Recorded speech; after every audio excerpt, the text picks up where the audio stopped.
Alright. Hello. We're finally back. I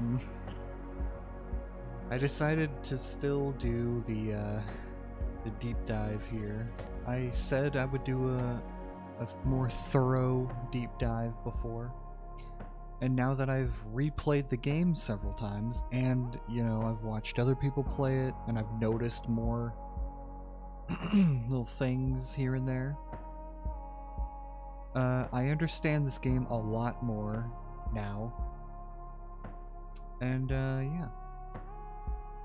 So I'm gonna actually go through the game and give my interpretations of what's going on.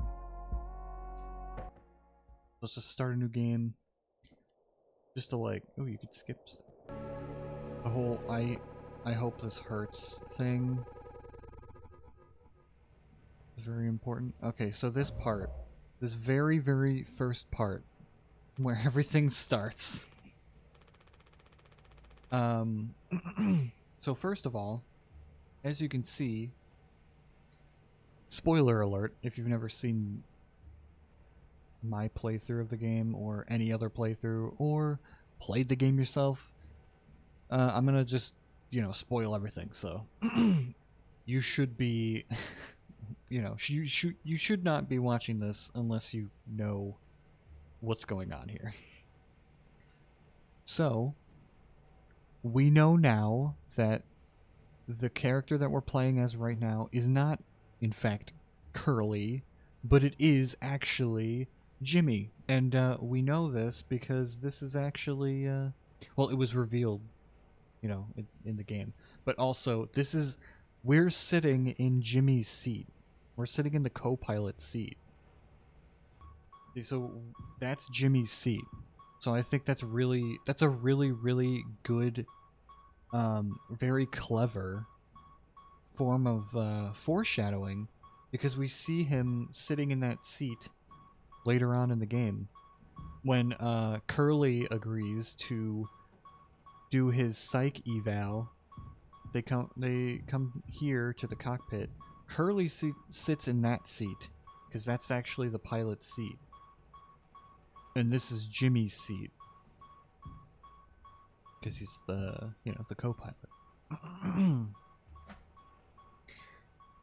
So I'll just grab the key and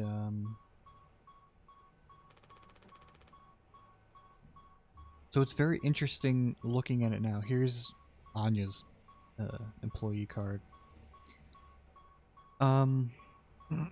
Let's see here. So you can see the gun case is missing by this point.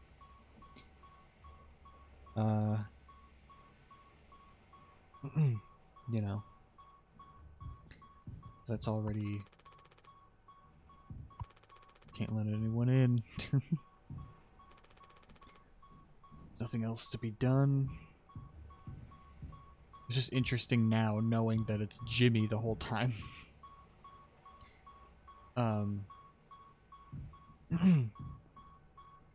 So, if you remember,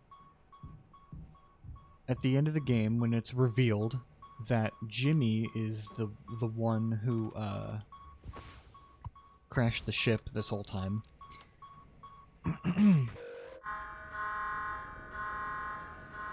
there's, okay, so this is when things get weird, obviously.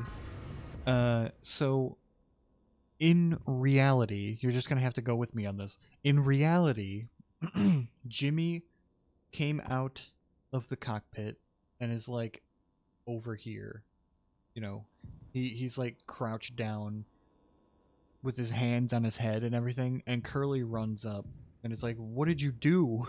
and tries to save the ship by going into the cockpit and getting blown up. Obviously, he gets the full the full force of the crash. That's how he ends up, you know, how he ends up. You know how it is. So all of this that's happening right now, this is happening in Jimmy's mind. So it's so in reality, he's like just curled up with his hands on his head, just freaking out. And this is what's going on in his mind. Like, this whole scene. And of course there's a bunch of these Polly posters, which I think, and I don't think this is a stretch to say, but I think the whole Polly thing is very,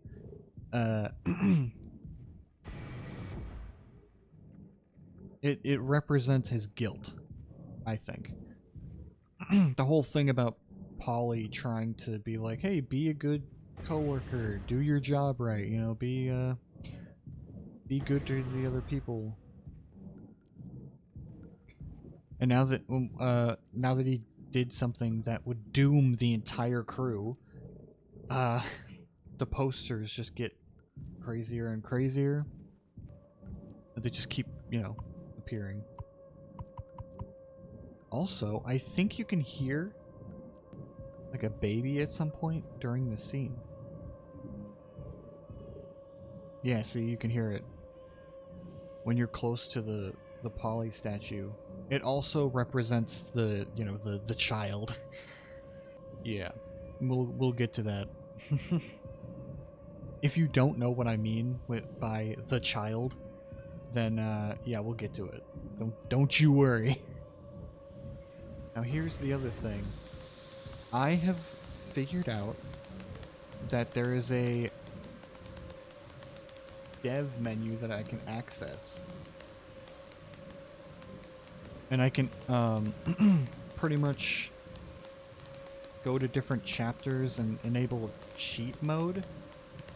You know, I could skip the whole chapter or dialogue, or I could turn on no clip by pushing 0, I think. I mean, wait, that's an O. Sorry, that's a different thing. So when you turn that on, I close that menu. I can walk through the walls. Oh god. I could just go anywhere. It's crazy. I didn't even know this was a thing, but here we are. We could just go through everything. We can go off the map.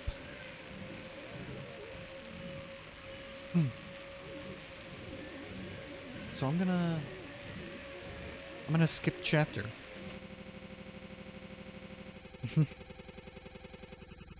It's really useful for you know, going through everything again.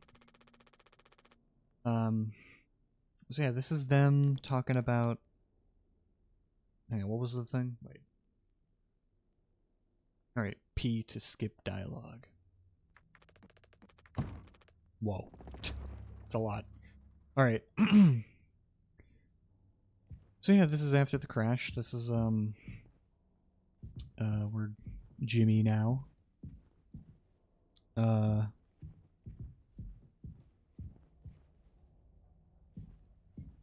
There's a whole thing about the game over here, the trouble game. I think it's supposed to be like when someone in the crew dies, the pieces, their pieces go away. I don't know, there's only 4 players on the board. I don't know. It's a whole thing. Yeah, we don't need to. I don't think he says anything important there, but so anyway, I just want to say, I'll take the time to say that this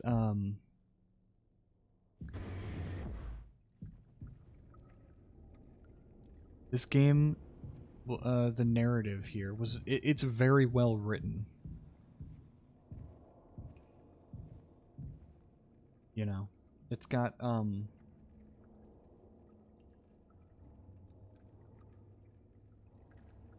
they could just go through. You talk to him. Ain't you supposed to be figuring out our great cargo robbery? He won't let me in there. But I don't need to get through that. I could just go through here. Oh god. It's so weird.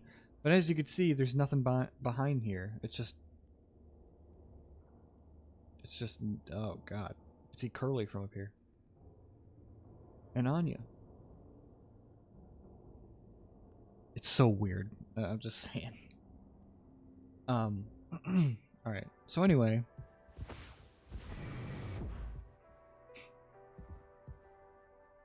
There's gotta be some, like...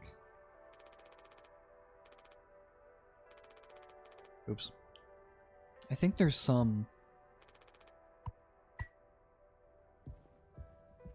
Easter eggs in here. You know, I'll look at that when it's more cleared up, I think. Okay, so here's the thing. There's a lot of foreshadowing, too. Like that, the whole thing with the vent. Like, that comes into play.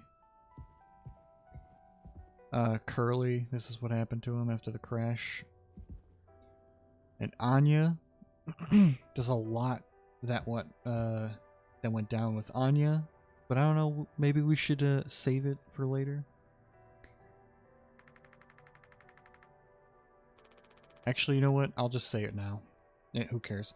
So, what happened with Anya? This is not a laughing matter. It's just awkward to talk about. But so what happened was,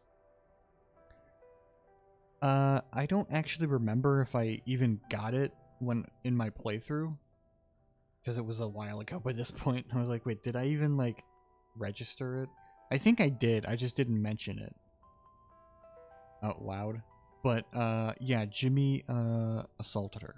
Sexually assaulted her. That's basically what happened to her. I definitely didn't get it during her conversation with Curly.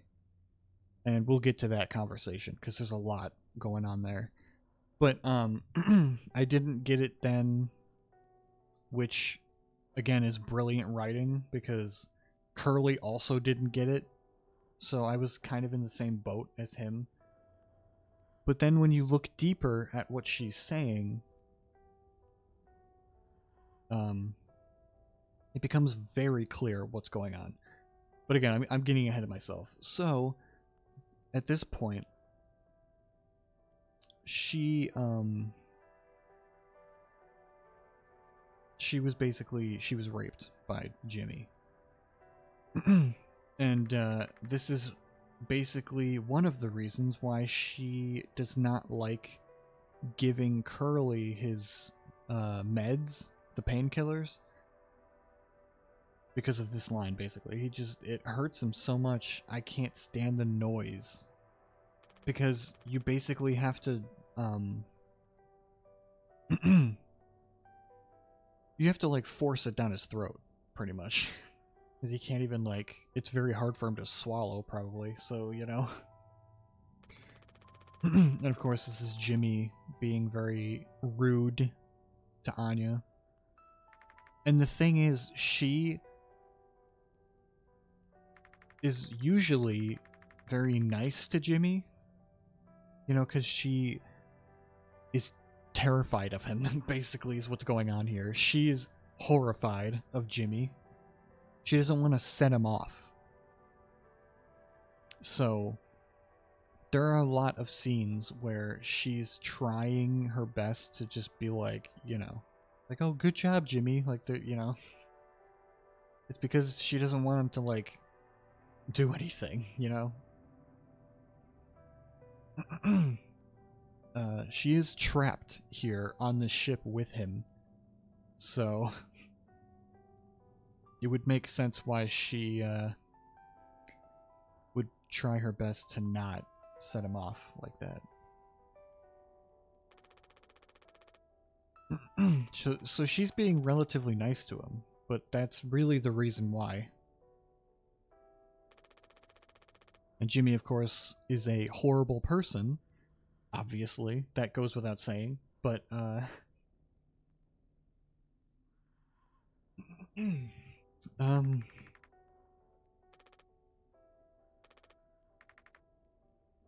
See, like this too. Like, oh, I'll know. I know you'll figure it out, Jimmy. You're so capable. Like there. I don't know. There could have been like a little tiny hint of sarcasm there, but we'll never know because this isn't voice acted. But but like that is a good example of what I'm talking about. She's gassing him up. Basically, it's just like, oh, you can do it, Jimmy. Like you're very capable. You could do it. Like because she's scared of him, and she doesn't want to set him off. She has very little protection against him at this point. I mean, she could hide away in one of the rooms with a lock on it, but I mean, you know, how long is that gonna sustain her? You know. So I was hoping you can help me with Captain Curly. Right? Because she... yeah, because he does not like the idea of people still referring to her, Curly as the captain. Because he's the captain now. People have to be worth their titles. Don't you think, Nurse Anya? Like, it's just... he's just so mean to her. For no reason. Yeah, forget I asked. I'll take care of it. So he then goes over here, you know, does this. And this is another thing that I should point out. He's following my cursor too. This face and this eyeball is another thing that really, really haunts Jimmy. This is another manifestation of his guilt. Curly himself, like, just seeing that he is just staring at Jimmy, knowing what happened, knowing what he truly is, and he can't do or say anything about it. But he still knows. And he can't even blink because he doesn't have an eyelid. And we'll see that guilt manifest a lot later.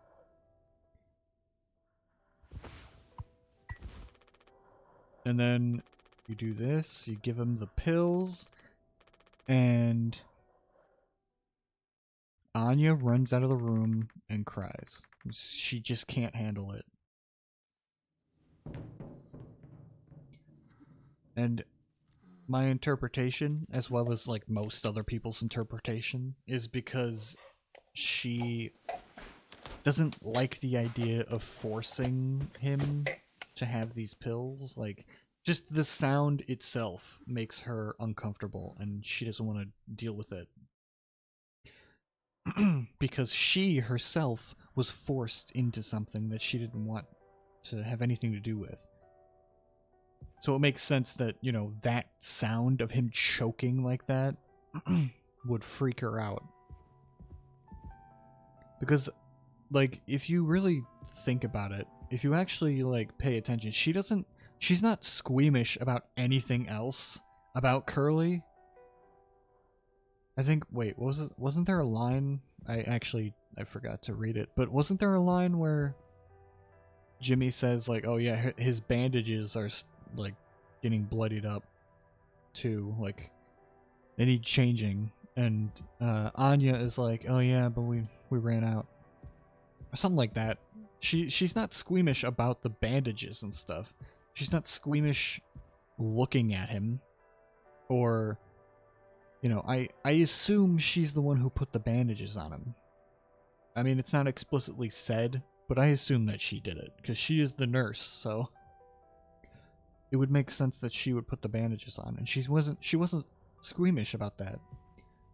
It's just forcing the pills into him, you know, into his throat.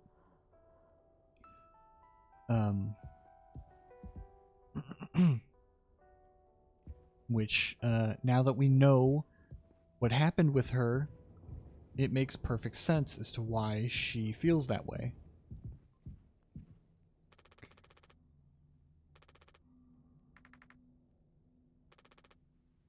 And this line here too. Why do you think why do you think he did it? Like, what answer would make you feel any better? And then she says this. I have to believe our worst moments don't make us monsters, Jim. I have to, even in his case. It's because, she has the other thing on her mind, too. And, you know, being on the ship with Jimmy, her abuser, pretty much, um, you know, being stuck here with him, that's really all you can do. Like, I mean, unless she just straight up tries to, you know, kill him or something. Like, you know what? We're stranded anyway. You might as well. I don't know. Anyway, we, so yeah, she is saying that mostly for, Jimmy, because of Jimmy, but also, like, Polly says, okay, another day in paradise. Yay! my god. Whatever, man. What does he say about the... Polly Oh. says, teamwork makes the dream work. Yay! Ridiculous. Alright, anyway, so she... also, she, you know, also for Curly, too. Not just,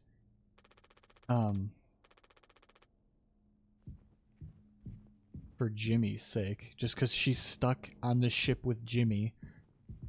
So that's, like, the best she can do is just, you know what?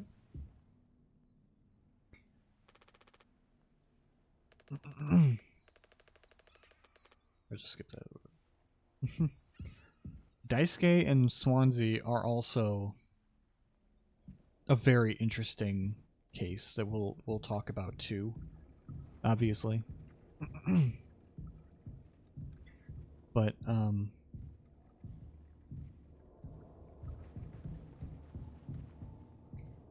what else is there? You say, thank you for helping me with Curly.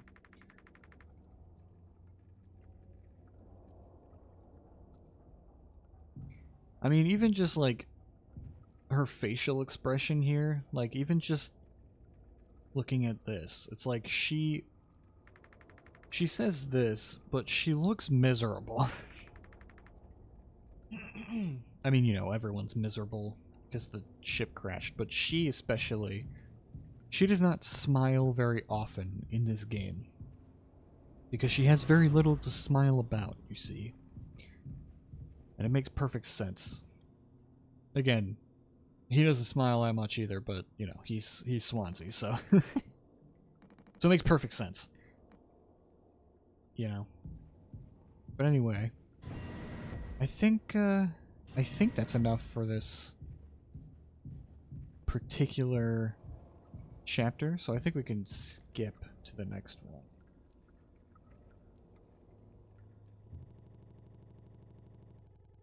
I think so. He goes into the he opens up the yeah. He opens up the thing, you know, the cargo hold so that everyone can see what's in there. And then we skip back in time. The psych evals.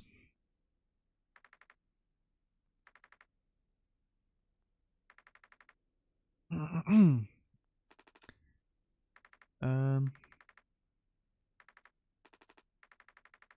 here's another thing. Jimmy, this again, this doesn't really need to be said, but there is a point to it. Jimmy does not take Anya seriously at all. He does not care for her at all. So when she does the psych evals for him, he just makes a joke out of it. And obviously, you know, downplays her job as a nurse. you know, her skill level as a nurse all the time. All right, maybe we can look at this stuff here. All right, a lot of flowers and yeah, we are here for you. That's another thing that I'd like to talk about. The Pony Express thing, the whole the business that they work for does not care about them at all. They have very, very little regard for the people working for them, and there's a lot of evidence of that in the game. Of course, there's a Yimpy. Uh, I did not notice this picture when I first played the game, but there is an achievement you can get just by staring at this picture for a while, but I already got it, so we don't need to do anything about it. I think one of these flowers is the one Daisuke has, right? I think it's that one, actually. And it says you are not a burden. I think that's the same flower. I could be wrong. Could be that one, I guess. We'll see. But that, if that is actually Daisuke's flower, then that's a pretty cool thing to notice then. And again, I'll explain later when it becomes relevant. Alright, so the whole thing with Jimmy and Curly.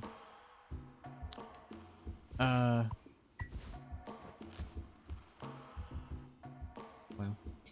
I've seen people do this, but if you chop him, it doesn't do anything, so that's good.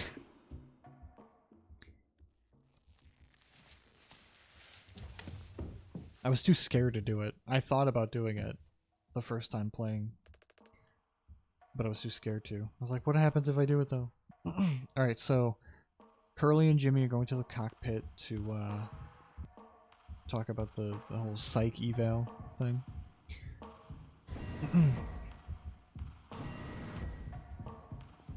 And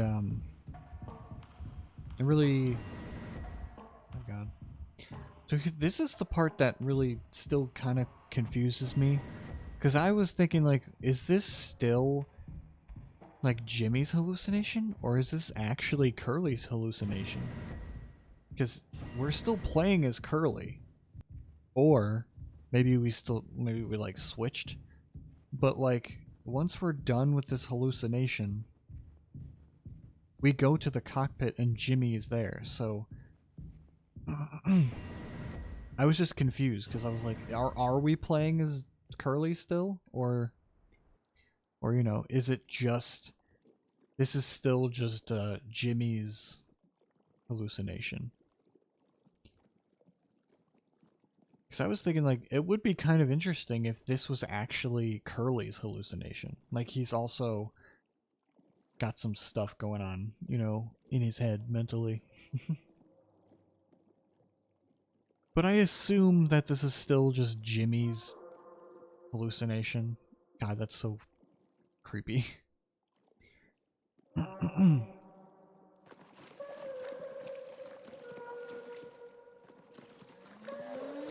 But then, yeah, this part makes me think, the whole emergency thing makes me think that it's Jimmy's hallucination still, because, you know, he knows what happens later. So maybe this is just him thinking back on this. Also, the whole ladders thing, that's another thing that's explained. You know, having ladders that are broken and they don't really go anywhere, even if you try and climb them, it just leads to nothing. Which is kind of what Jimmy feels. He's always at the bottom. And his ladder, if you will, doesn't really go anywhere.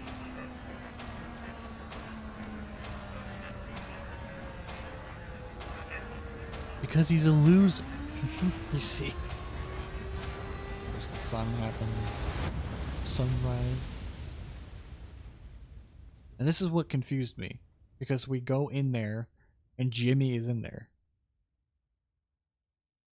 So obviously I'm just thinking like, all right, well, doesn't that mean that we're Curly here? And let me just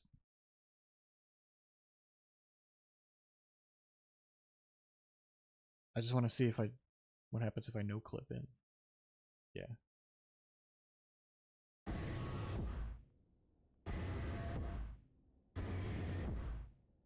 That's just cool. It's so weird. I'm below the map. What's that over there? It's so weird that they let you to do this, but but I mean, you know, it's interesting, to say the least. But you know,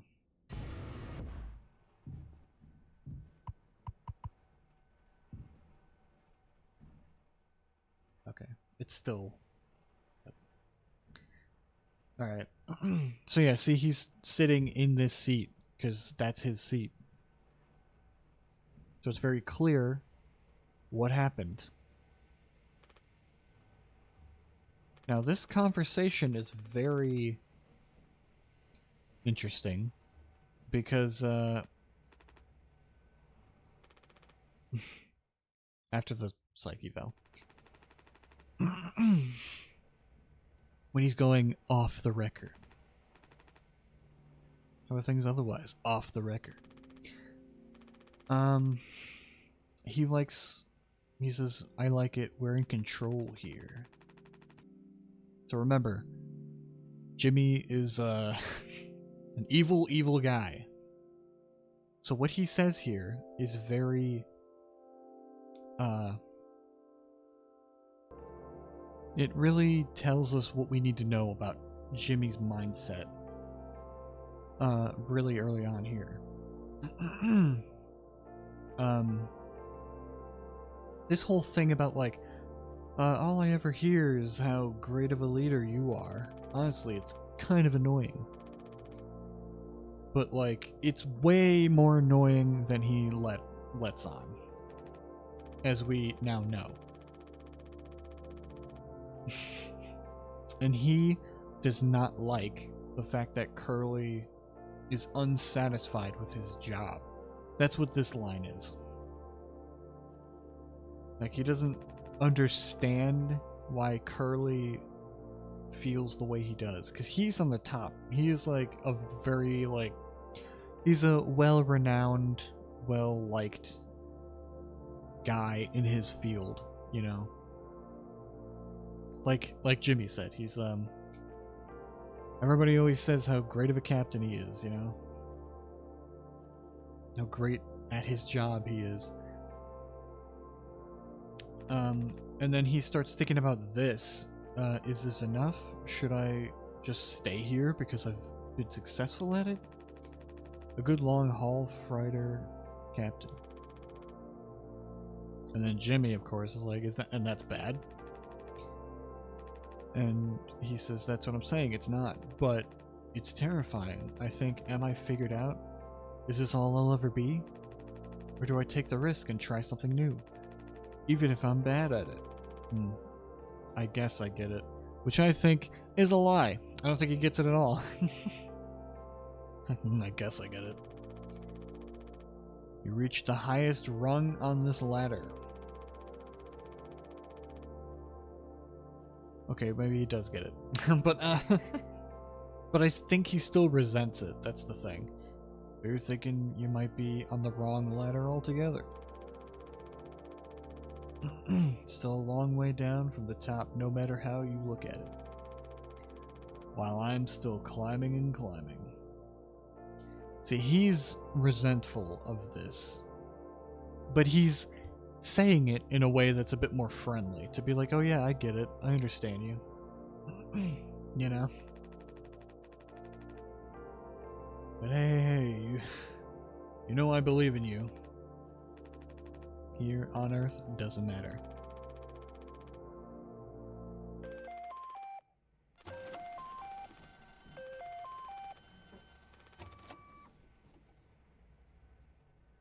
And then of course he gets the message that they're all fired from corporate. So that's gonna come into play. Alright, so this part is very interesting. So this is, again, Jimmy. This is in his head. Obviously. And if you want to know how I know that, it's because Curly is actually in this hallucination. You get an achievement for finding him, but he is lurking around. Just don't go to the TV. I'm gonna go try and find him. He's around here somewhere. I think he's on that side actually. He's like behind these boxes, you know, these shelves here. He's somewhere behind there. Peeking at you. Or in this case, Jimmy, because like I said, it represents his guilt a lot of the time. Nope, there he is, there he is. There's a little tiny little bit of a jump scare kind of because with the noise there. But yeah. So he's still watching. Even when you don't think he is. He's still watching. Now, I was always confused about, like, because no one really talks about, every time I see, like, a deep dive into this game, an analysis of the game, people, like, skip over these cartoons and stuff, because I was wondering, like, what they mean. But I think it ties back to the whole business thing. Like, this is all, hang on, wait a second. I think I can, show subtitles. Just in case if you can't read or can't hear it, you can at least read it. So basically what this cartoon is just that, you know, the idea of the company giving people promises of living a happy life and getting, you know, steady profits, workers' security and employee benefits, you know, like medical benefits and insurance and stuff, and you get well paid for your job. It's just a commercial, a big commercial for the business. But of course, we know that this is a freaking lie because there's a lot of evidence to support this, by the way, that the company that they work for does not care at all about them. And again, this is all in Jimmy's head, so this is definitely something that is on his mind. Because, I mean, I know it's difficult to do. I know everyone hates the idea of this, but we have to think like Jimmy in these moments because you know, this is in his head. So we have to sort of put our own minds into that of Jimmy to try and understand what this is about, like what to interpret here. So this is something that, like, maybe Jimmy has seen this cartoon, like on television. And maybe this is an actual cartoon in the universe of mouthwashing.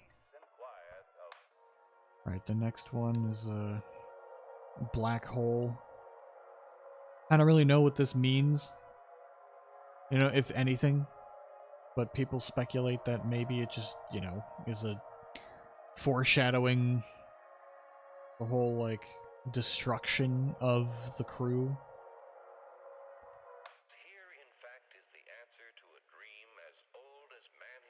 This is talking about the atom.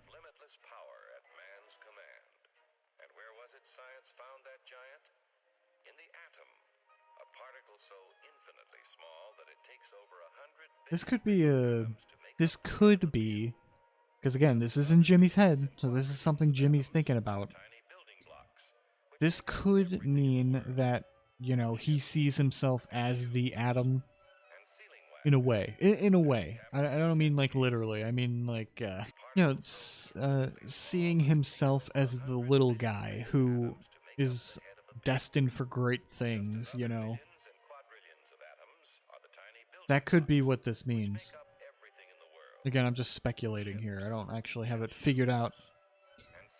But that's just what I'm thinking. Like he sees himself figuratively as the Atom.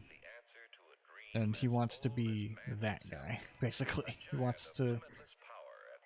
Giant of limitless power. Like, come on.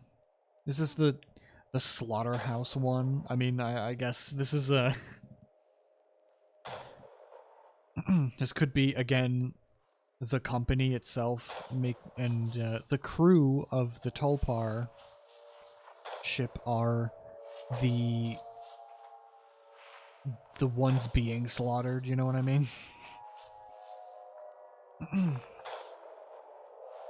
Being sacrificed in that way, but... Now this cartoon is interesting, because I don't really know... Because this is another thing that's like a snake oil salesman trying to, you know, sell something. It could be, like I said with that first cartoon, it's like a different version of that. Where it's just promising the world to you, even though it doesn't actually give you anything. Which, by the way, I want to compliment these cartoons again. I think I did in the my actual playthrough of the game, but I love these cartoons. They look like they're real. They look like they're real, like, old cartoons that would have been actually on TV at some point. But they're not. I think they're real. They were made specifically for this game. So I think they did a really good job. I just wanted to appreciate that. This is just static. Which, again, I don't know if you should interpret that as anything, but... I don't know. A dancing skeleton.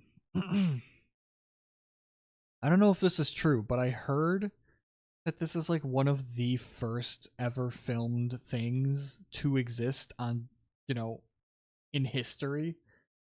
I don't think it's the first one, but I heard it's like one of the first things. It's like a really, really early recording. Hers is depicting a skeleton dancing and then the limbs falling off, but they're still dancing. This could be Jimmy falling apart, but still, you know, trying his best to make everything right again. You know, depicted by the skeleton falling apart, but he's still, like, his limbs are still dancing around. Even though, you know, it's... he already fell apart, you know? He's already dead. Much like Jimmy. Like, there's no saving him.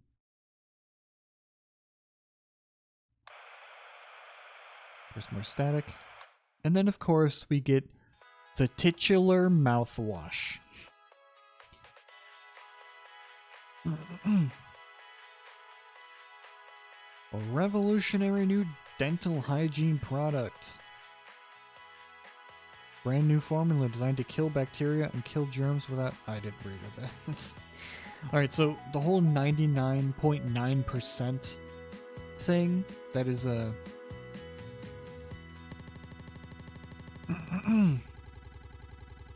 something to look... something to keep in mind.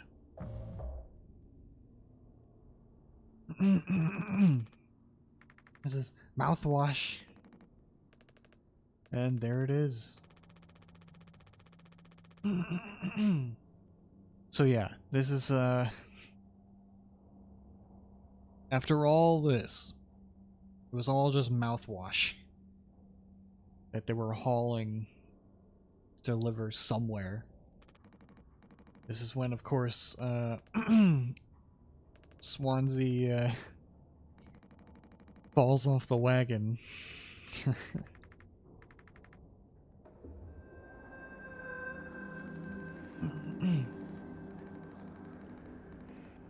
And he ropes Daisuke into drinking some too. So yeah, now we gotta break the news.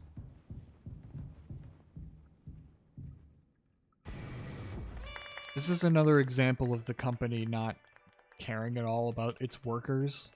They are allowed one birthday. We only get one communal birthday party per trip. So we can have it whenever. And of course, even after all this, we have to make the cake. But yeah. That's just it's another example of the company really screwing over the workers. Here. Polly says, when there's on the wished, but coworkers can make it better. Yay! My god. You're not gonna make it out to pasture. You have no idea how right you are, Curly. It just, you know, it shows you how they really do not care about the workers here. It's just like, yeah, you get one birthday. You get one communal birthday, and that's it. Yeah, see, even the promotional posters. Even the promotional posters here that are, like, supposed to get the workers, keep the workers, you know, doing their job on point here. Polly says, giddy up Galaxy. Punctual deliveries are pride and promise, no matter where you are. Late delivery, oh my god. Late deliveries will be docked from personal credits. So it's supposed to be like, you know, encouraging. Like, yeah, Polly says, lend a hand. Teamwork is the soul of success. When you have completed your tasks, always check on other tasks. Like, that's not a bad thing to say. But then also they followed up with HR complaints about poor team synergy may result in collective punishment. It's like if one of you steps out of line, you're all getting punished. Like they do not care about these people. This is actually pretty interesting. The thing right here. The description for these, the sweetener, Curly describes it as a mockery of sugar. The water one tastes like warm plastic. Again, another example of like this is the stuff that the company provides the workers. It's like tonic, it's better than nothing. Actually, you do get an achievement if you make the tonic here, because it's like pointless. You're not supposed to make it, but you can. And you get an achievement for it too.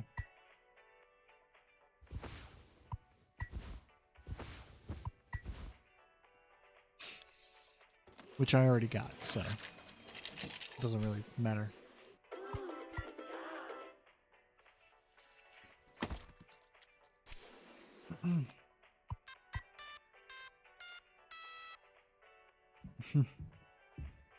All right. You gotta make a speech. Again, this is very similar to the birthday scene, quote unquote birthday scene, later on in the game, where Jimmy is the captain, and all the crew are dead, and he's imagining them, you know, doing a birthday party, and imagining them still alive for said birthday party. But that the whole speech thing, it mirrors that, like him saying that he should go on with a speech, Anya saying go on, you can do it, like. But then he tells him the bad news, that they're being fired, and that they're not really doing that Pony Express finally kicking the bucket, huh? So they're going out of business, or they're just replacing the human workers with machines because of this line that Swansea says, Pony Express was one of the last manned crew freighter companies. The writing's been on the wall for a long time. So the whole company is about that. Used people instead of machines, but now they're going into business, I think. And this is when we get a reincorporation of Jimmy being upset with Curly because of what he said before. So I guess you got what you wanted without the guilt. Jim, if I had known, I could go back to my, how'd you put it, struggle of a life. And then he, of course, puts down Anya again. Anya never got into medical school because she's, well, let's be real. How many employment years Swansea got left in him? Basically, putting him down to. But Daisuke will be fine. And he could just go back to his parents. But you headed for bigger and better, right? So, it's very easy to see that Jimmy took what Curly said the wrong way.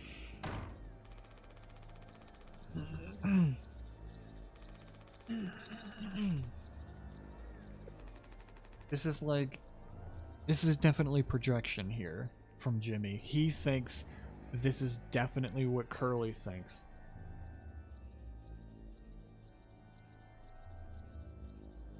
When in reality, Jimmy's the one who wants this. Like, he wants to be the captain. Basically, he wants to be in control of everything. He wants to be the guy. So this whole thing is a huge insult to his ego, basically. What Curly says about being unsatisfied with being the captain, Jimmy did not appreciate that. He keeps saying, like, oh, you just want to be the hero. But it's like, no one wants that. No one cares about that. Only Jimmy cares about that. Like, this is all in his head.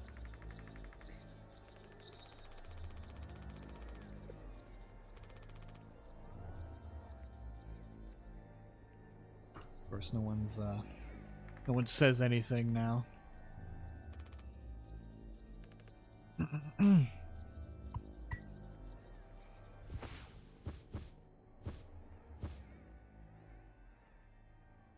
Wow.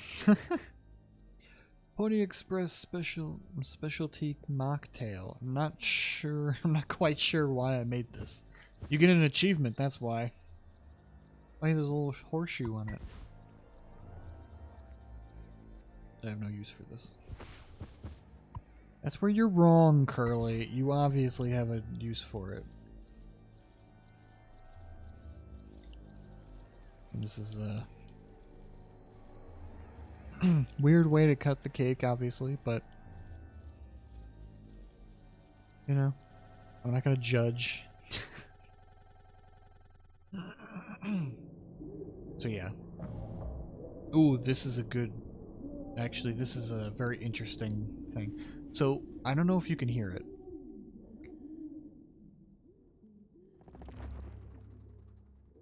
But you can hear Curly very clearly from here. He is, like, you know, yelling out in pain and stuff. But I think this is just a thing that's also in Jimmy's head. He can hear Curly a lot more than the other characters, I think. Now, I could be wrong, but this screams to me,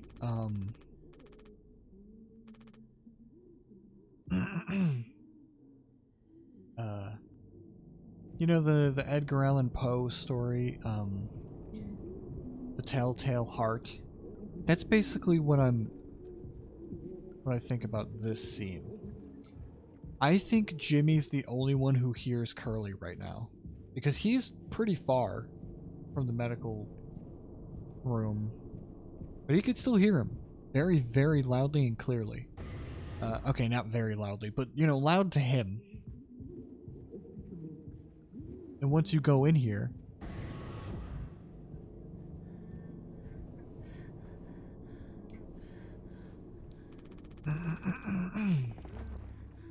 like, he is making noise.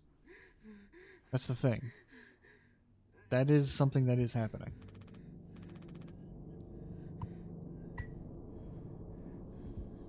But I think he still hears him way more than everyone else does. Because you could see Daisuke is just sleeping through it. Like, he doesn't... Like, it could be that because he's, you know, he drank the, I think he drank it. He's just asleep. Never mind. Maybe this is past that. He drank the,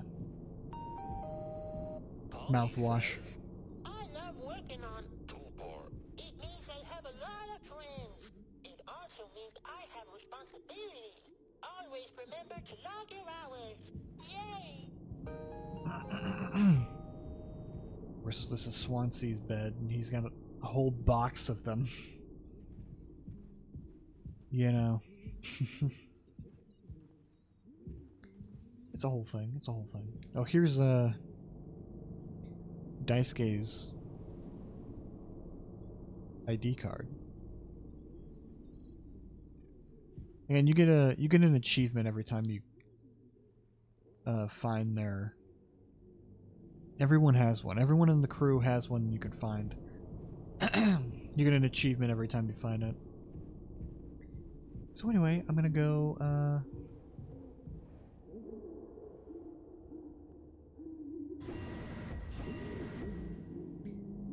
I went to the, oh, whoops. I was below the floor when I... there we go. So you can hear him from here, from the cockpit. With the doors closed.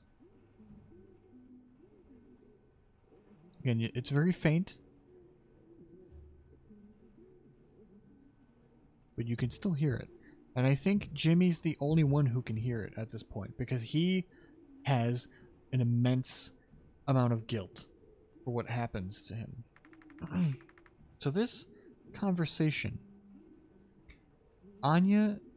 I think what happened here is that Anya told Swansea what happened with her and Jimmy. So now, at this point at least, Swansea knows what Jimmy did. Now, before we walked in, her saying, no, I understand completely, if that's how it has to be, I think what happened here, and again, a lot of people think this too, but I think this is I think Swansea told Anya to let Daisuke have the one working cryopod. Because if you remember, later on in the game, we find out that there's only one working cryopod that someone can get into.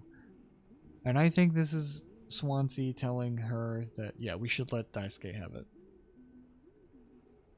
Because he's the, you know, the youngest, he's the most, like, he's the one who could have a fuller life after this. Oh, it's you. Of course, she's been crying too. I hear you crying.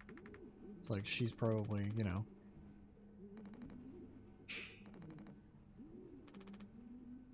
He's making noises again. We could still hear him. And for her, it's like, oh, I must have slipped my mind. I'm sorry, I'll do it. Because of course, he wants to do it.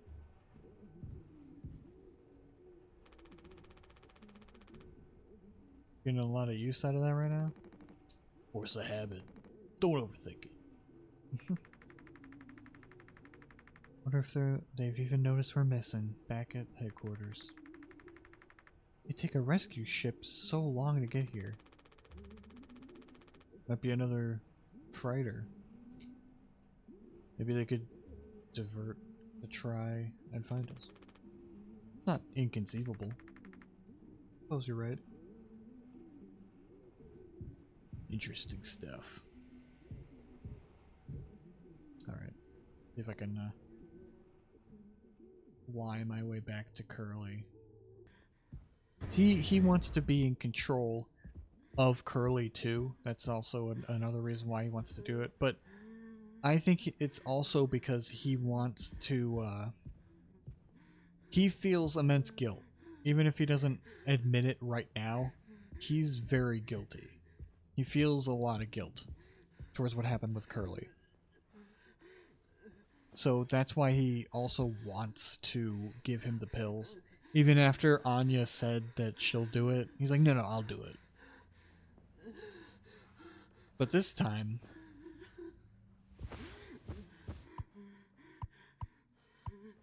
he's a lot more forceful about it because he, like, is resentful of him. Also, just pointing out the horror of this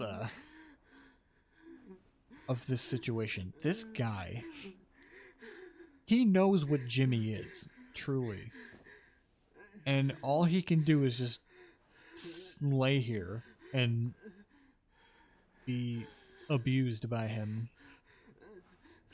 You know, very powerless situation, much like Anya was with what he did to her. Come on, stop with the noise. Like, he's resentful of him at this point. Talking about how he thinks everyone is like, you know. Oh, this is another thing. What would she do? What would I say and what would she do?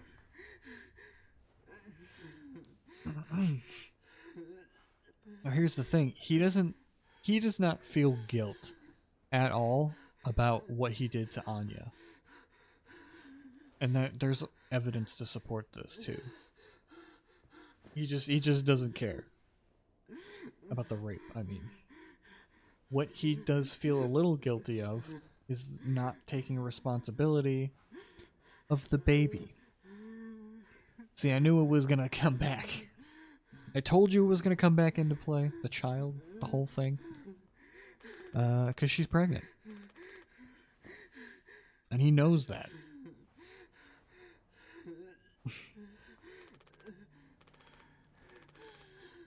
I hope this makes you feel better.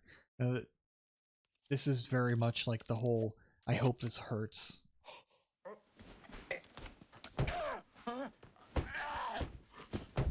Jesus. People think he's like beating him right here. I don't think he's like beating him. I don't think he's like punching him or anything. He's just very, very forcefully putting the pills in his mouth. Possibly like shoving his head down too forcefully, you know? He's definitely hurting him. That's the thing. Anyway, I was pointing out the horror of this situation here. He just can't do or say anything. And he knows what Jimmy really is. He's just forced to watch it all unfold. All the events here. I forgot. There was a transition.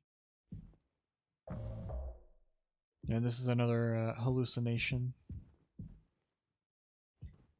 Or, now here's something interesting. Maybe they were playing with the time still. Because this screen gets cracked later on in the story. But it hasn't happened yet. And that's exactly the same crack. So this could be like another time skip, but the game just didn't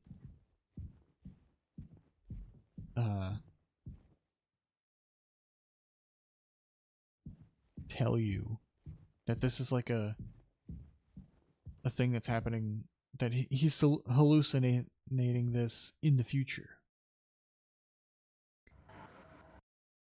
So he's talking about like this whole thing with again, this is all in Jimmy's head. So this is something that he wants Curly to say, or what he thinks Curly would say. stuff about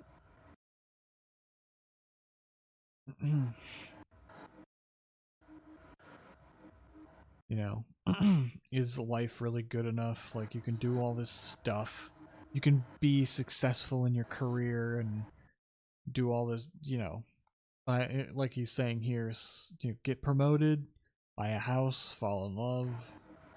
Other times, just have some awful cake with my friend. You gotta, like, basically what he's saying is you gotta look at the little things and appreciate them. And again, this is Jimmy's hallucination, so this is kind of him trying to comfort himself, I think. Trying to be like, alright, this, what would Curly say and do about this whole thing?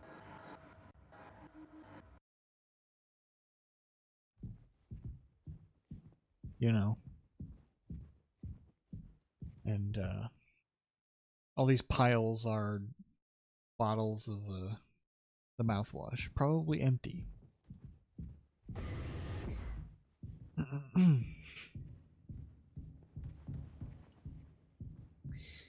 But yeah, that's basically but then when you come back, he's on the table and you basically cut him instead of the cake.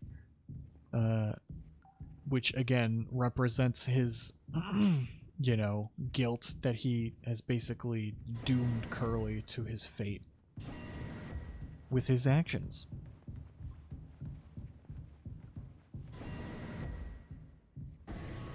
It's also symbolized right here with the axe in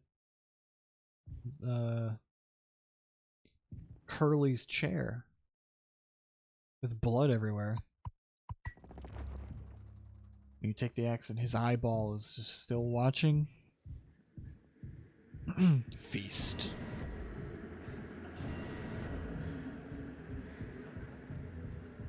God, this game is so good. Alright, so I'm gonna... I think I'm just gonna skip this chapter. You know what happens.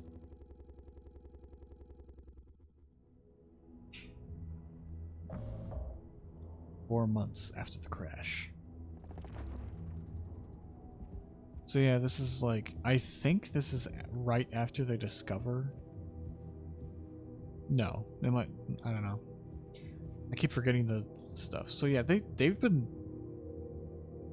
going through these boxes. Daisuke's over here. This is a very interesting... Yeah, it's the flower print on his shirt. Represents something. This is actually the first and basically last time that Daisuke is like real here. Daisuke is a really usually very positive character, very much like joking around, and you know, he wants to make light of the situation, but this is the first time, and to my recollection, the only time where he's actually being real about the situation. My mom found this internship for me. He knows that we're basically doomed on this ship. And he feels bad for letting his mom down. I'm such a slacker. I don't know. I just never knew what I wanted to be. He doesn't think very highly of himself. Already. Never was good at anything. Total screw up. And of course Jimmy, still being the one to try and... he's still the delusional one here, thinking like, oh look, we're not done yet, Daisuke. We can still make it. You know, like... He doesn't even respond to that. He just continues on with what he's saying. I just hope she doesn't blame herself, because at this point he knows, or at least he suspects that like we're probably gonna die down here on the ship. Please just take it. I don't want to look at this stuff anymore.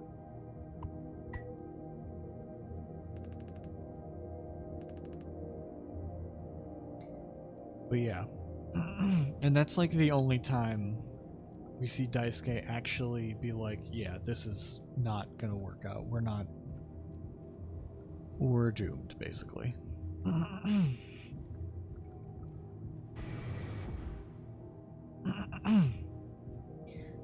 But,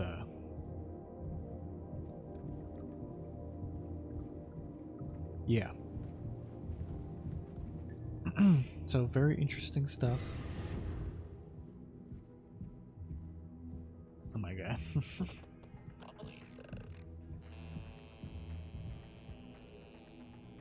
Oh, over here is Swansea's employee card.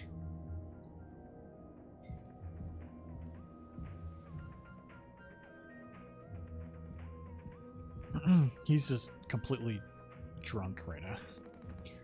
The big man himself, Jimbo. See, the thing with Swansea here, he's having the time of his life, which, again, is explained later. But he's very happy about his situation. Well, okay, he's not happy, but about the situation. But, like, he is not in a bad place, personally. He's just, like, he's just gone, basically. You know, he's, basically running out the clock. You know, he knows that they're doomed. And he's just living it up, pretty much. Here's another example of Anya being scared of him, like, Anya. And she yells, like, oh, you startled me. Sorry. No worries. Okay, so this, I knew this perspective had something, like, there was something about this perspective that really got me thinking. Why are they putting the kills 99.9% of all germs right here in front here? Like, why is it covering up Jimmy? And I think I've figured it out. But it's a little weird to explain. And I will explain it later. Once it becomes relevant, actually. So at this point, she brings up the medicine in a different storage locker. Why haven't you brought this up before? It was foamed up. I didn't think it was possible to reach it. But I've been estimating the position of the foam. I think the medicine depot locker is too far into the mass of it. So she's saying, like, we can get more medicine. And I think at this point, she's not getting the medicine for Curly. I think this is like the start of her thinking to, you know, end things. She's thinking of ending things. You know what I mean?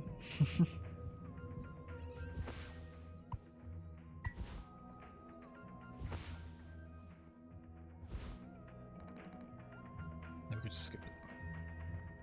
See, now he does the axe thing.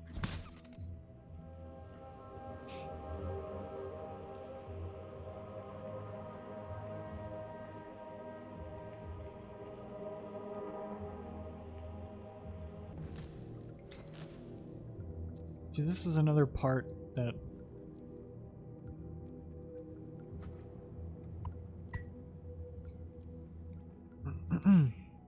you go over here. She jump scare. Anya jump scare. But yeah, she this part, her being like, "Oh wow, Jim, you did it." Yeah, it actually wasn't that hard once I figured it out. Amazing, really? Sure. See, like, that's her trying to get him in a good mood, basically, so that he doesn't, well, because she wants to ask him, you know, I hate to ask you again, but could you give Curly his painkillers? And of course he blows up at her.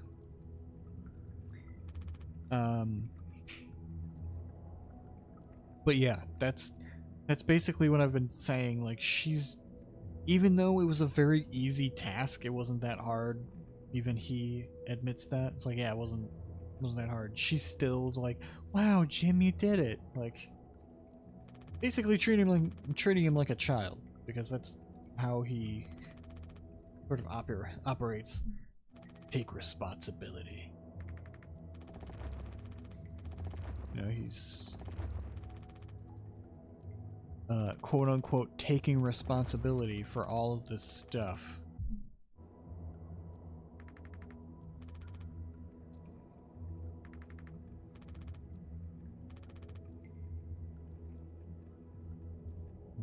I'll take care of it, Anya. I always do.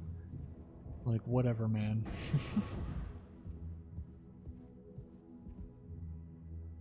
I think,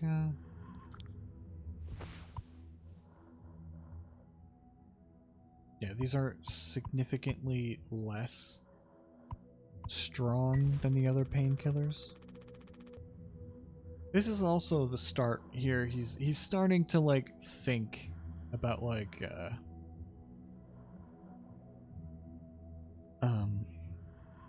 the ramifications of him being captain. It's like, oh, I don't think I understood the pressure you were just before.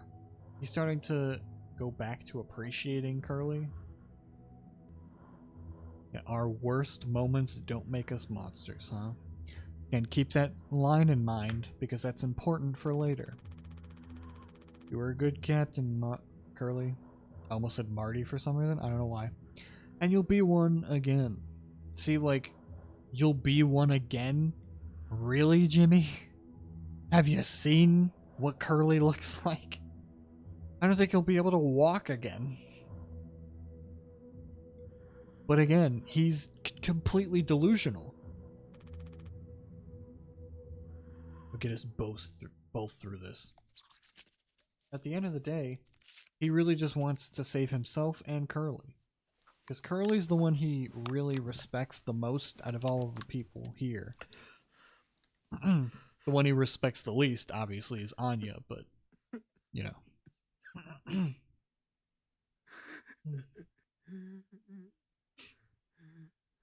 You can hear Curly crying about it.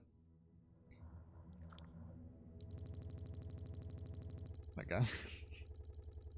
Like, did the game glitch again? No, that was intentional. Alright, so the whole judgment thing, that's basically when everyone dies, basically. Oh, here's something interesting. If you clip through the door here, he's actually out here, but he's not moving. I just thought that was funny. It's just funny, you know? It's hilarious. It's like, what, Swansea? What do you want? I'm here. What do you want? What? So yeah.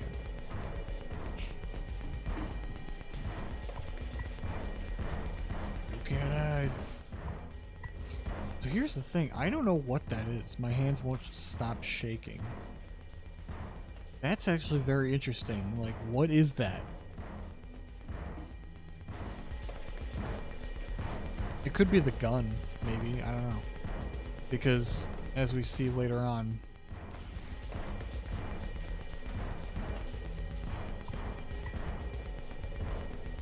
Also the rope. Well, I never knew what the rope was for, but I think he uses it for, you know, tying up Swansea later. So I think that's why he took the rope.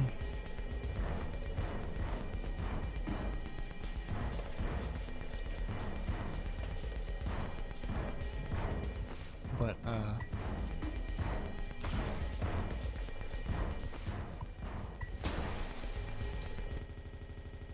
because I think he uses the rope, but he gets in anyway.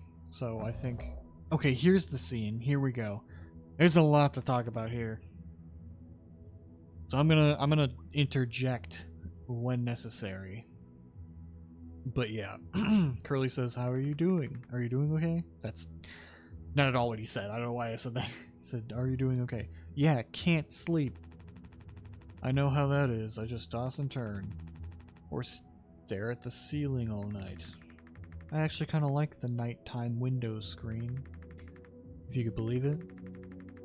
So I come look at it sometimes. If you look really, really close, you can see there's a dead pixel in the upper right corner. That's so. Nope, don't see it. In the back of my mind, but it's always there. I'll go bonkers looking for it. Cheers. Also, I heard that Curly is like canonically British this whole time. I did not know that. So yeah. I'm not making a British now because I cannot do a British accent. I cannot do a British accent. Like, okay, I don't know what that was. That was not British. Whatever that was, I don't know. But anyway, let's get back on topic here. So, the dead pixel line, again, seems pointless. It seems like, oh, that's a weird thing for you to point out, Anya. I mean, you know, it's just... It's definitely a conversation. But, like... why'd you bring it up? In a game like this, you would think, like, okay, she brought that up for a reason. Like, there's definitely a reason for that.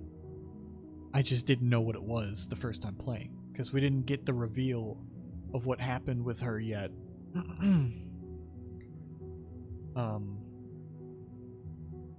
But now I do know what the dead pixel means. At least I can interpret it. The dead pixel represents Jimmy. He is the one person in this crew who is basically the problem. If he's the main problem at least. If he wasn't on the ship this whole time, like, this whole thing would have gone very smoothly.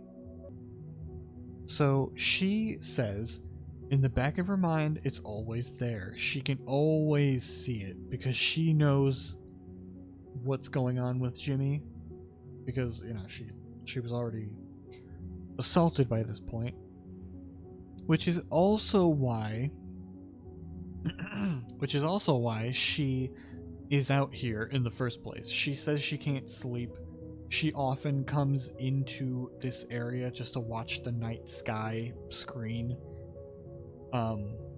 It's because she doesn't want to go back into her sleeping quarters because she's scared to do so. And she can't sleep because, you know, sleeping is probably what led to it. She was probably sleeping in her private quarters, and Jimmy probably just sort of slipped in to her room and did some stuff. It makes perfect sense why she wouldn't feel safe in there anymore.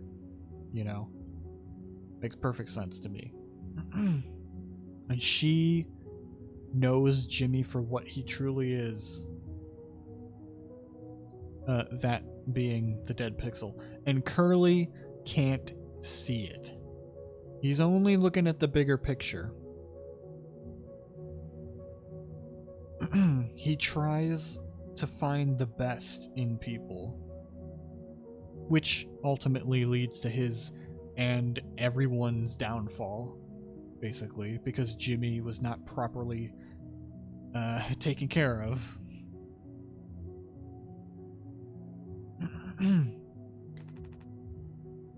Well, there you go. Maybe I'm just used to looking at the bigger picture. And here, again, is another weird question for her to bring up. How many days of transport do we have left? Let's see. Off the top of my head, around 273 days. Just under 8 months, she interrupts. Now, this is a thing that she's thought about, basically. That's why she knows the answer. It's like 8 months. It's because she's pregnant. And she now knows that she might have to give birth on the ship, which is going to be a problem. Because, I mean, you know, they don't have, like, newborn stuff on the ship. You know, you're not supposed to have a baby on the ship, so they don't have supplies for that. They don't have the resources for this. Also, she's the only nurse on the ship. It's going to be extremely difficult for that to even happen, if at all. Hey, this is another important thing. Why do you think Pony Express put a lock on the medical room door, but not in the sleeping quarters? Now again, this is a very strange question if you don't understand what happened with Jimmy and Anya. But now that we know what happened, this question is perfectly... It makes perfect sense why she would ask this. And then Curly says, I suppose for the same reason they put a lock on the cockpit. Safety. So, the idea here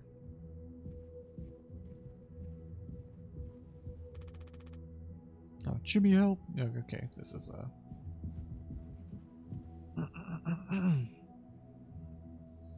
you can see some of the pieces have fallen now, I think. Oh my god, he followed me down here. Another thing that I think is going on here is I think that the whole 99 kills 99.9% of the germs. I think that 1% that it doesn't kill is also Jimmy. Just like the dead pixel, Jimmy is that like 1% who gets away with it. Basically. It's like, yeah, the mouthwash kills 99.9% of all the germs, but what happens, though, if, you know, the 1% gets out of it, you know, like, doesn't get killed? And, you know, metaphorically, I think that applies to Jimmy.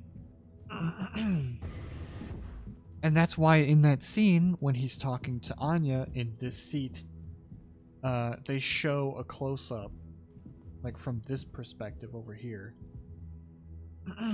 with the 90, you know, killed 99.9%, right in front of Jimmy. Like, it covers Jimmy up in that scene. So this is when she decides to die, basically, you know? So I didn't know, I don't know why I said it like that. She commits, you know, the end of her own life. Actually, I'm very curious to see what happened. Nope. Oh. Alright, nothing. It doesn't, even here, it doesn't show you what happened. So, and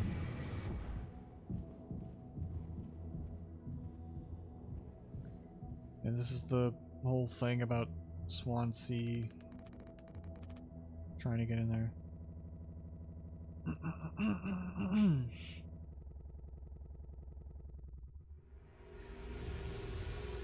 This is the aftermath of him getting injured in the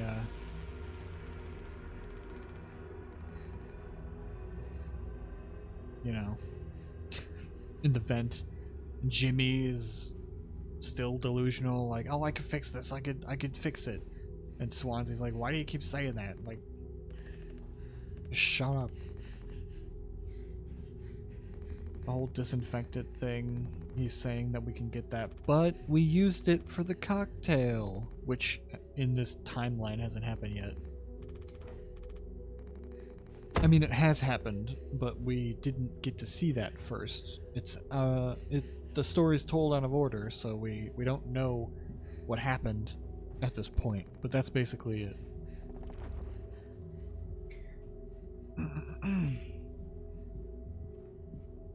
I think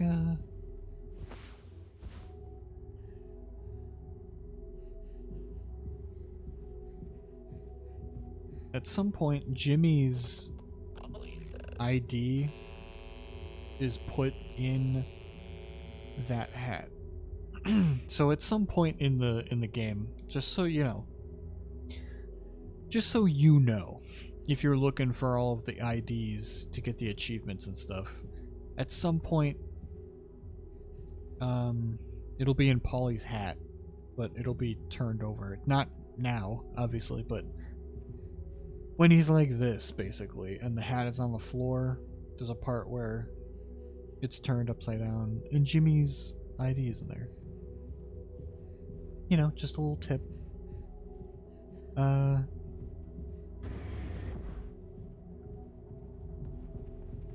Also, this is another reason why it's all like this, because I think Jimmy is mentally blocking it out. Because that's where Anya is. This is after she killed herself.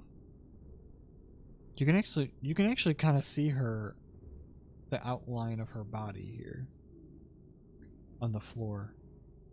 This is where Curly is. He's not dead, but still. He just completely blocked out this whole thing. That's why it's glitching out like that. Because he's focused on trying to save Daisuke. He's like mentally blocking out that whole thing.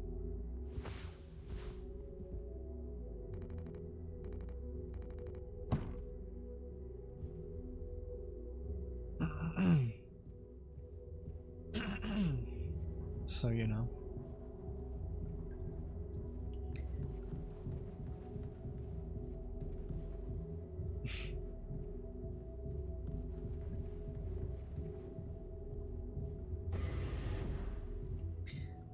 See, that's the flower. This is Daisuke's grave, basically.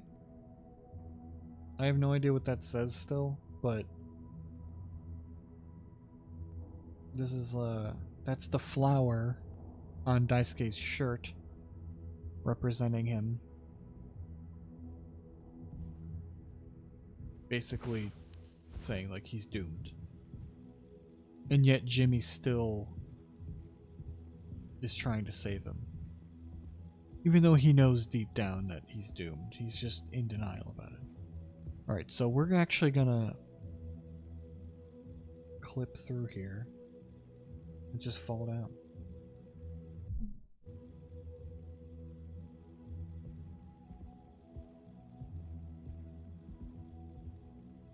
What's going on up there?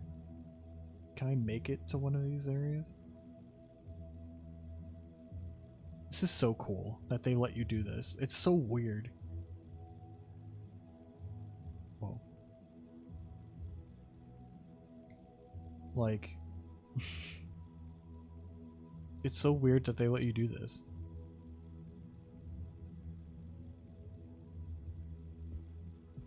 Wow.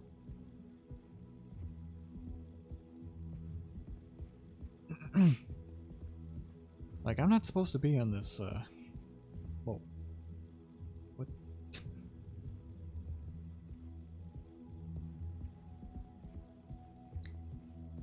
On this staircase here.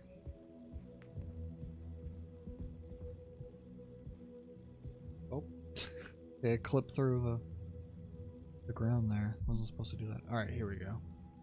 So this scene, I did not look at the monster. I didn't get a good view of it, but we're gonna look at it because I've seen it now from other people's playthroughs. So you're not supposed to make any noise. But I'm going to, so that it comes over.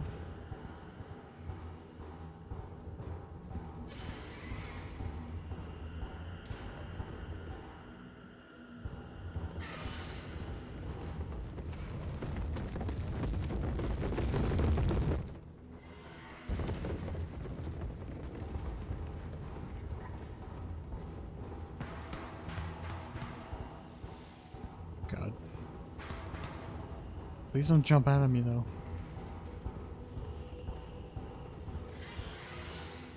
It only shows itself if it's, like, chasing after you.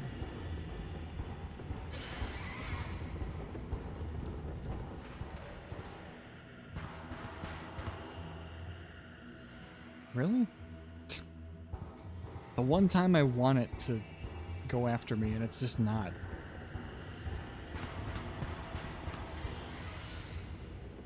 Hello?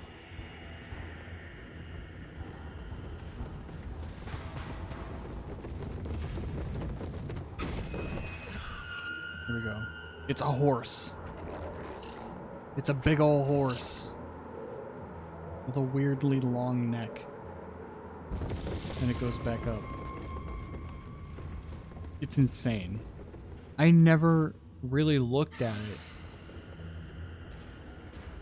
Because I was too scared.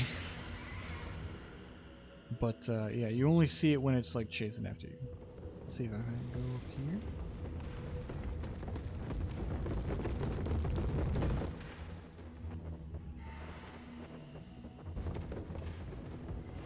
You can kind of see it. It's too dark.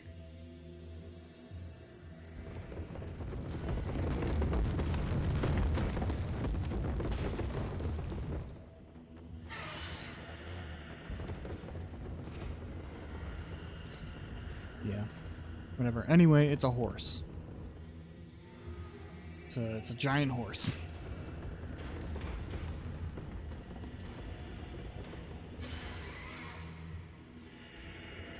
And, yeah.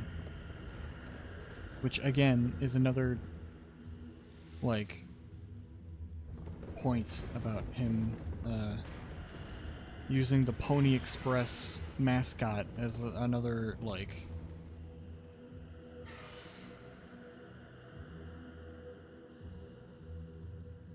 manifestation of his guilt, basically. Being chased by a giant horse, you know, like, or the, you know, the horse with the long neck here. I think I could just, you know, skip this part now.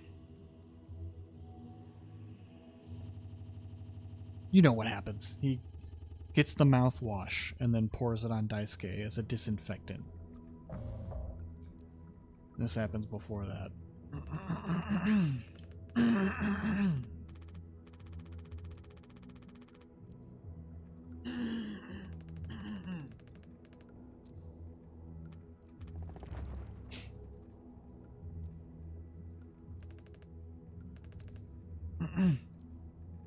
See, like, this is another point of him, like, making light of the situation. It's like, oh, it's like a heist movie. And it's fun in real life, man. Like, he's like, you know, it's like a kind of like a joke. He's still being silly, you know what I mean? He's being his silly old self. Even though we're in a bad situation and we're still trying to get in this room with Anya, you know. Still making jokes, still making light of the situation.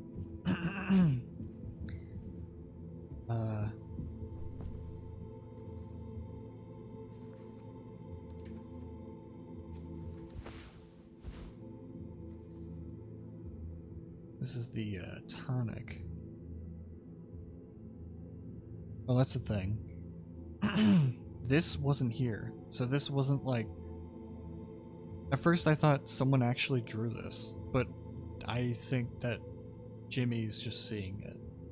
Because it wasn't there just a second ago, but then it just appeared there. So this is just Jimmy thinking about like, oh, we can use the mouthwash instead of the water and the isopropyl, whatever, however you say that, for the tonic.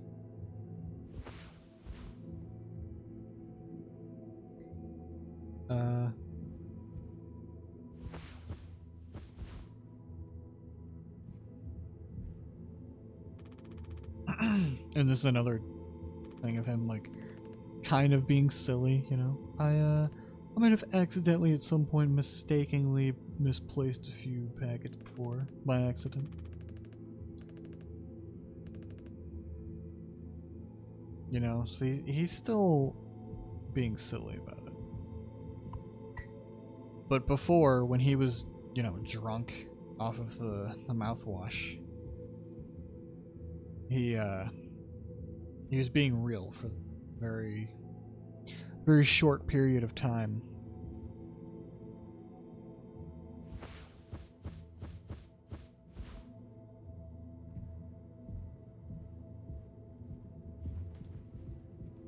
Do I not have the isopropyl? Did I not get that? Oh, here we go. I guess I didn't get it. Whoops. Alright, well, anyway. I don't think we need to do this part. I think I think you get it. So I'm gonna skip ahead again. Skip to the next chapter. Again. One day before the crash. Gotta find the gun, right? Yeah. Now here's another example of the company putting themselves and also the people in charge get more privileges and like safety reasons. That's where the locks come in. Like Anya said, why did they put a lock on the medical room? Because this room is important. You see, there's a lot of medical supplies and stuff. So you might as well put a lock on it. And but not the crew's quarters, because they don't care about the crew. The crew are expendable. The crew don't matter as much. They're just little worker drones that you can have. You know, that's all they are to the company. But the captain, he is not as expendable. So that's why he brings up probably the same reason why there's a lock on the cockpit. For safety. The thing is, the safety is for the captain himself. That's another thing. She feels safer when she's in the cockpit and also in the medical room, because there are locks there, and Jimmy can't get in. Which is why she locks herself in the medical room, because it has a lock on it, to kill herself. Because no one can stop her. It's the one decision that she can make for herself, even if it's a horrible, disgusting decision. But, like, realistically, what else is she supposed to do, you know? It makes perfect sense as to why she would do it. Anyway, she took the gun.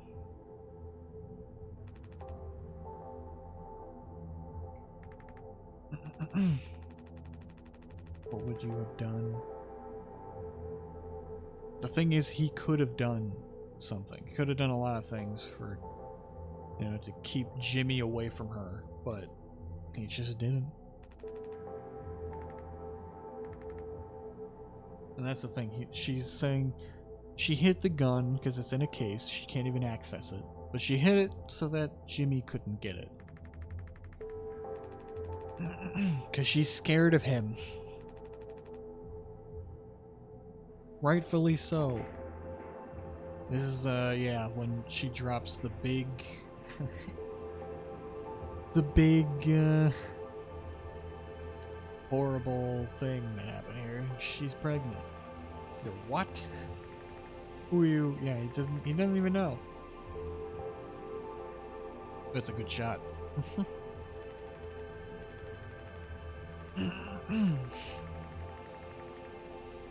I know you'd never give me the gun to protect myself. So the least I could do. Make sure he never gets it either.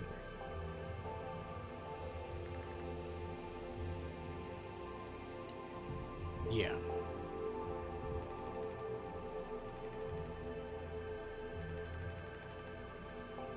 Well, that's a little foreshadowing before it even happens. Directed abnormal asteroid trajectories along the route. Course corrections might be required during transit. Man. At this point, you should have just did it. It's like, okay, Anya, your situation can wait. Okay, I need to course correct this first. We need to get out of the vicinity of this asteroid here first. I need a second to think we can fix this. It's like, yeah, no, you can't. Swansea knows it, so he basically sacrifices Daisuke here. Which again, this is a great scene to basically let you, the player, know that Swansea did care about Daisuke. It's alright, Daisuke, calm down.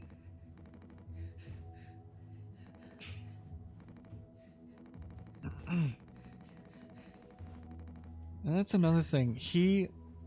I actually didn't bring it up before, but during the part where you give him the cocktail, he goes into another rant where he's like making fun of Daisuke again. He's like, "Oh, why did they even bring you on here? Like, this is, you know, it's pointless at this point. Like, why? Like, oh, you drag the kid on board, make him think, you know, get him to learn something. Like, what a joke, you know." But in that conversation, I don't think he's actually talking about Daisuke. Like, he's not being mean to Daisuke. That's just what it comes across as. What's happening there is he's mad at the company for bringing him along, because originally there was only supposed to be the 4 people here. That's why there's only 4 cryopods.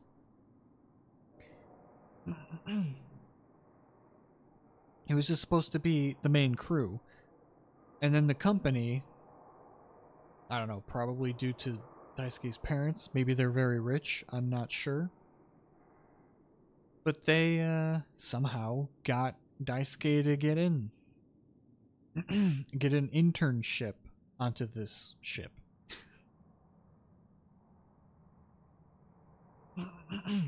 And the company just threw him in here, you know? Just, again, another reason why they don't care about the actual crew. You know? They're just like, yeah, sure. Just bring him along, whatever.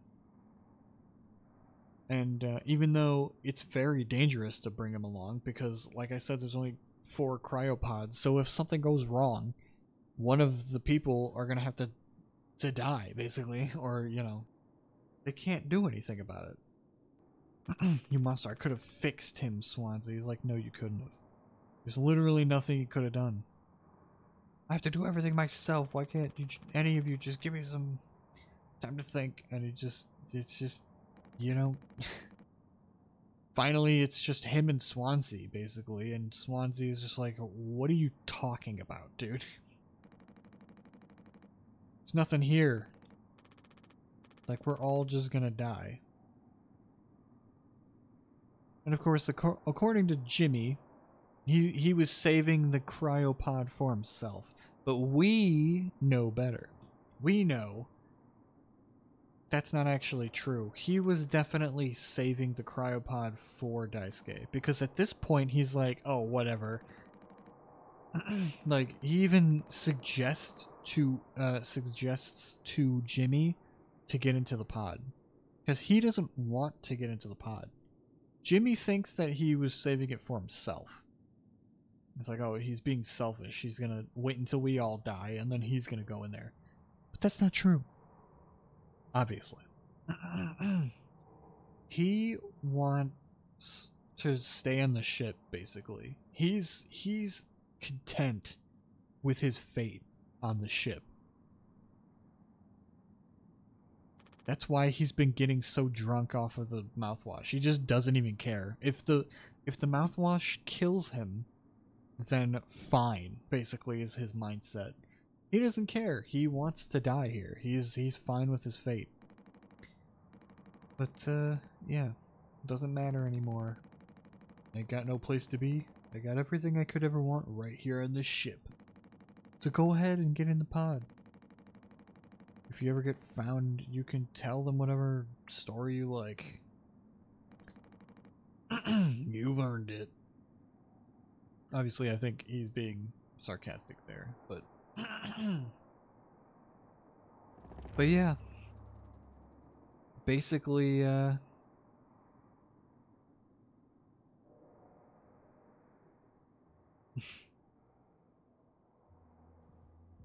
it's just, you know, it's ridiculous. Weird.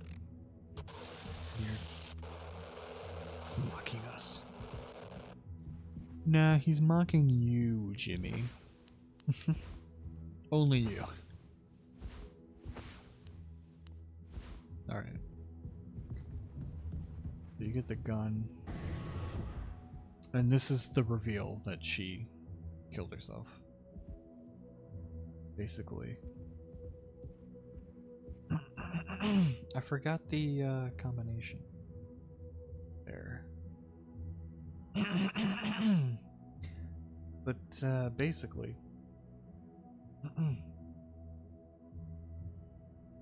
Oh, you can go in here. And also by the cryopod.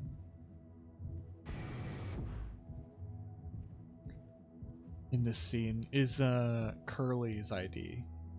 Which is interesting because Curly at the end of the game is the one who ends up in the cryopod. Because Jimmy puts him in there. And there it is right next to it. But only in this situation here. Of course, we don't get to see his face until, you know, the reveal of it. Later on.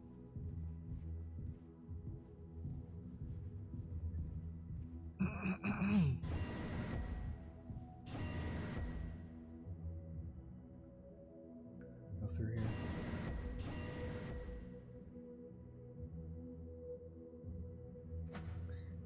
What is the, oh, this is another thing. Again, another, thing, danger. Pony Express Protection Kit. Use only in case of emergency. Captain access only. Code scanner required. So this is where the gun was. And basically, the gun is for if, the crew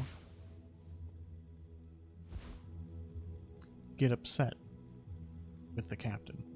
The captain gets the gun, you know, but the crew, again, they don't value the crew at all, so they don't get any protection from anything. You know. Okay, 739.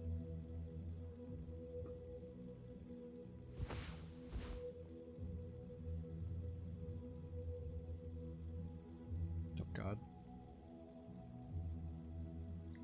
I don't know where I'm going now.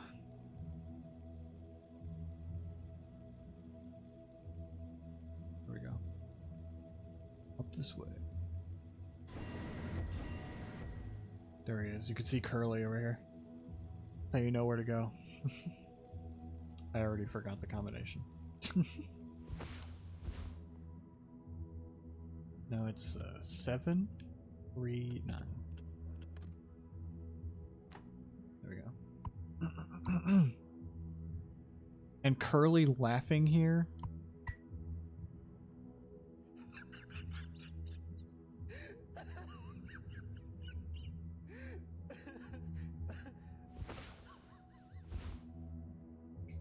I think that is a very, very unhinged laugh. I think that's just him coming to terms with what's going on here. All of this crazy insanity that he witnessed is just, after all of that, Jimmy still got the gun. Even though Anya did her best to, you know, hide it from him, he still found it and still got his hands on it. And, you know, that's a little morbidly funny in a way. Again, it's not funny, it's horrible, but at this point, what are you gonna do? All you could do is laugh. I can't look at his blood anymore. Also, look at this. Pony Express personal protection weapon issued to captains in case of unrest amongst the crew. So it's literally just if the crew gets, you know, a little rowdy, you know, a little mutiny-ish, you can use the gun.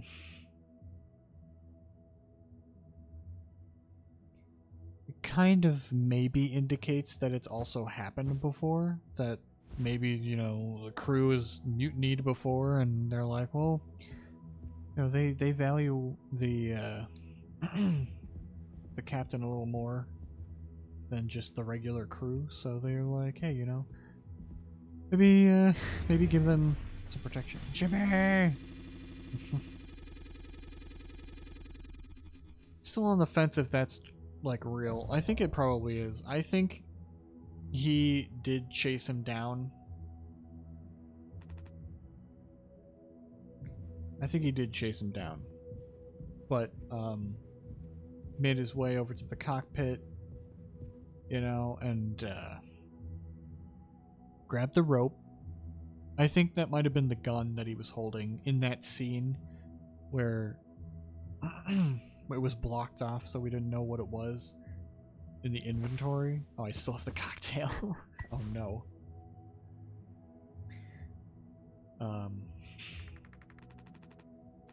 Yeah, so she told Jimmy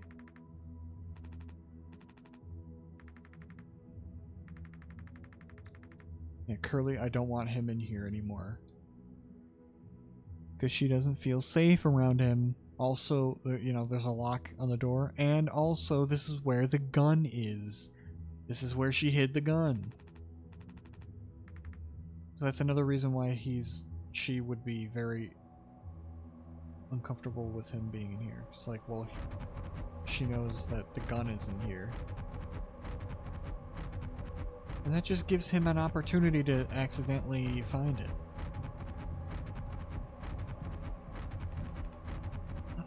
You know. Anyway, what was I saying? About Swansea? Yeah, he was chasing. I think he's chasing Jimmy around. But Jimmy made his way to the cockpit, locked the door, and he grabbed the rope and he grabbed the crowbar. But eventually he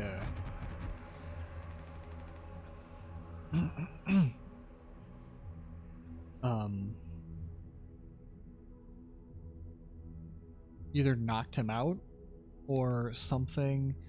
I don't know. I have no idea what Jimmy did, but he got to tie up Swansea and bring him to the cryo chamber or whatever it's called, the utility room. And yeah, that's where he ultimately shoots him. But in this scene, this is a thing that like is debatable around the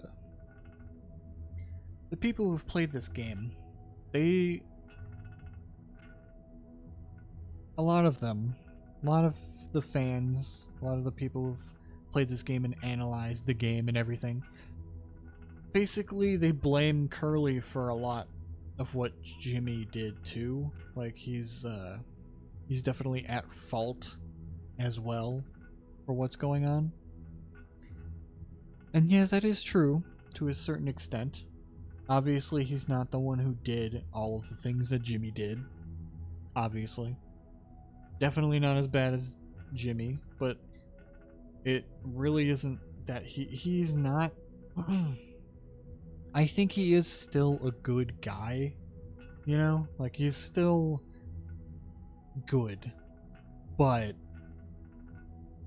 he makes a lot of mistakes here. Mistakes that costs everyone their lives. So, he's not innocent in that way, but, like, he's innocent in a way that's, it's more complicated, okay? It's more complicated than just, he's part of the problem, therefore he's just as bad as Jimmy, therefore he deserved what he got. You know, I think it's a little bit more complicated. Curly could have done something, obviously. He just didn't. And I think it's a very interesting look at this sort of situation.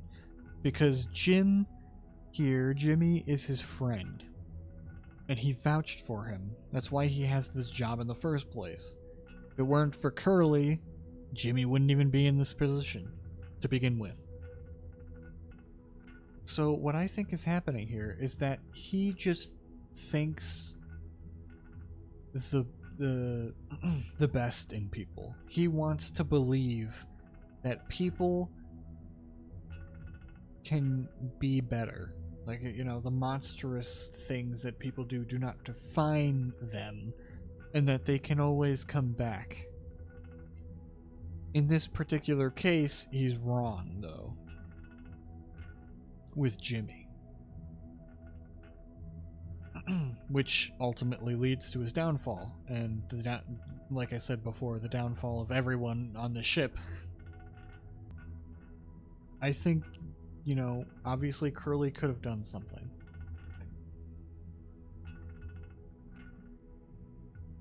But I don't think it's as simple as, yeah, Curly is also just evil, too.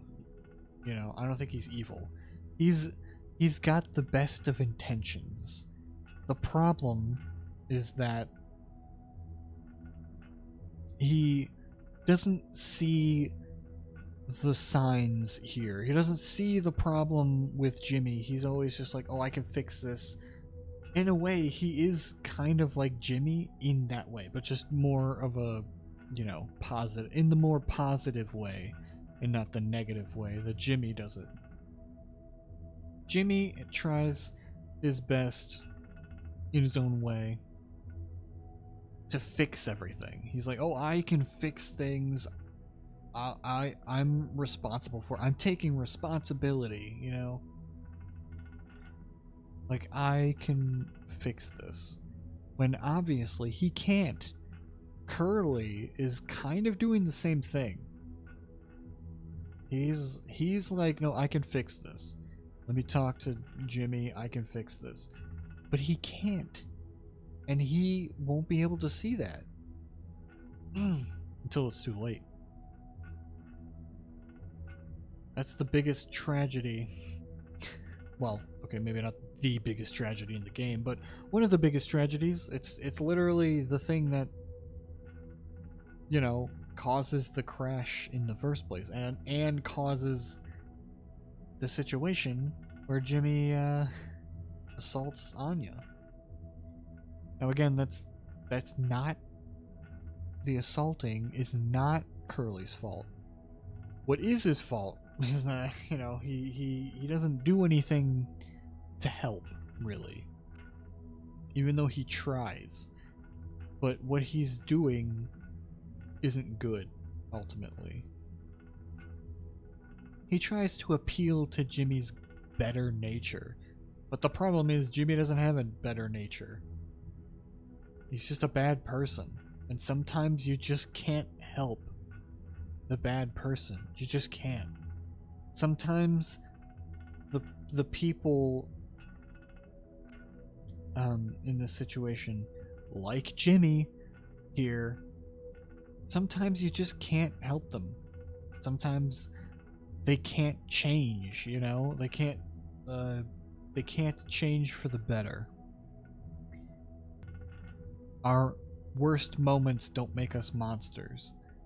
You know, he's very of that opinion. It's like, okay, you did a really, really, really bad thing, but that doesn't make you a bad person. Like, you can always come back. You know? That's his position. And that's why Anya kind of takes on that position. Not because she fully believes it, I don't think, but mostly because, you know, she's stuck on a spaceship that's crashed with her assaulter. I mean, what else are you gonna do? Even before the crash, like, you're stuck on this spaceship with him. There's no way you can do anything about it. You can try, but, like, you know, it's too much of a risk. Like, what are you gonna do? You're gonna try to fight back? You're gonna try to fight him? You don't know what he's capable of. He could crash the ship. You don't know. You never know. But anyway, it's a whole thing. It's something that Curly holds dear to his heart. Basically, it's a thing that he genuinely thinks, and it's like, all right, in a vacuum, you can understand why he thinks that way, and you can understand. It's like, okay, that is a positive outlook on things. Like, yeah, even the worst people can change for the better. They just need the opportunity to, you know? Like, that's a very positive way to think about it. But in reality, you just can't get away with that sometimes. You know, there are people in real life, and evidently in this game, that will not get better. They just are bad people, and you cannot reach them. So that's what I'm saying. I'm not saying that Curly's 100% innocent here, because obviously he could have done something and he didn't, because he trusts Jimmy, and he's, you know, they're friends. They're close friends. So obviously he doesn't think of him in that way, even though it happened. So his response is like, okay, I'll talk to him and we can figure this out. I'll fix it. So he is trying to help. You know, he's not a bad person for that. But the problem is that's not gonna work.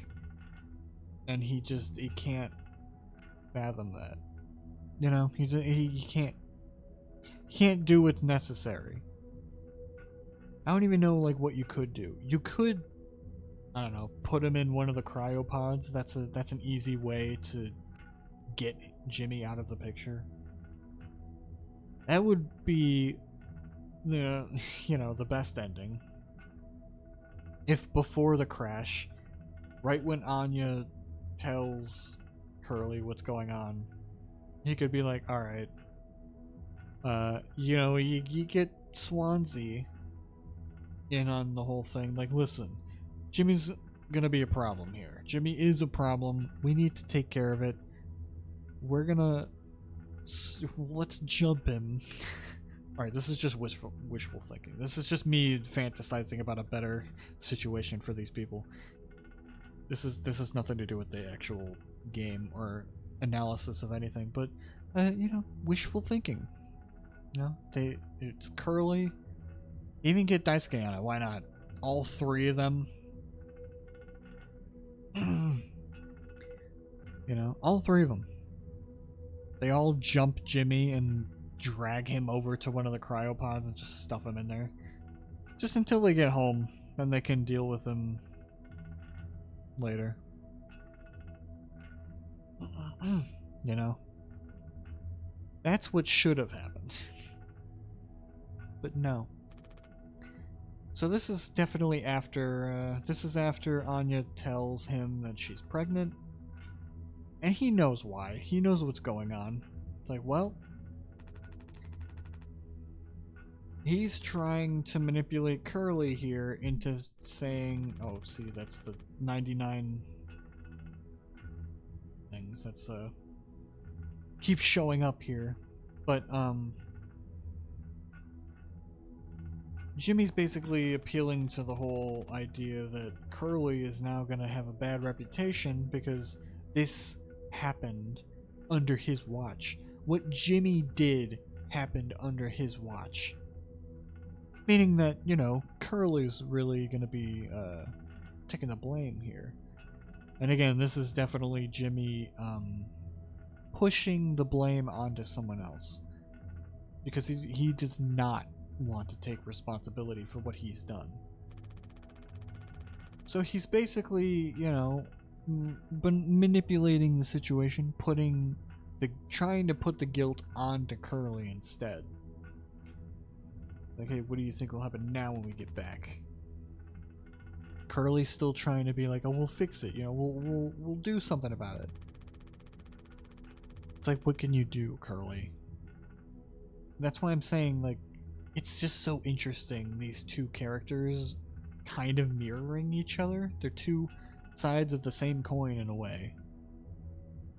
Jimmy does the same thing when he's like, oh, we can all fix this, I can fix this, we can still get out of here, and it's like everyone on board knows, like, we're not getting out of here, Jimmy.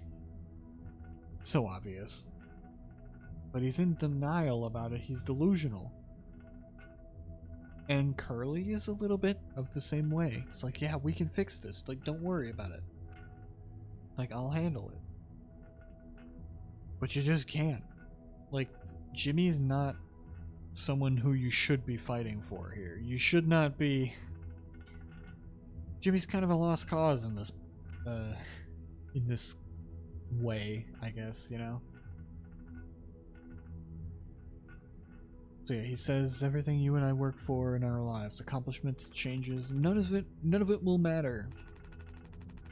Gotten through difficult situations before, this time won't be any different. Work through it, one day at a time. Now, when I first played the game, I thought what Curly was trying to do here was just to, like, talk him down. Because, like, it's possible... I thought it would be possible that he doesn't actually excuse what he did or anything like that. It's more of just like, alright, just calm down. Don't do anything rash. We can handle it. Don't worry. Just wait until we land back on Earth and we can handle it. And then, you know, then he can, like, report him and stuff. Once they're safe on Earth. That's what I thought was going on, but here I don't think that's true anymore. I think he actually is just delusional about it. He thinks that he can actually fix it. That they can fix it together. It's not just me, is it? You were supposed to be the one who had everything under control. You said so yourself. The ship, the crew, everything that happened here. This was your responsibility, Captain. That is what you'll be hearing the rest of your life. Take responsibility. Or this can all be remembered as a tragedy. Despite what must have been the best efforts of its acclaimed captain, Tulpar crew was never found. So this is a thing that also confuses me. He's basically telling Curly right now that they could get out of this situation by doing something bad to the crew.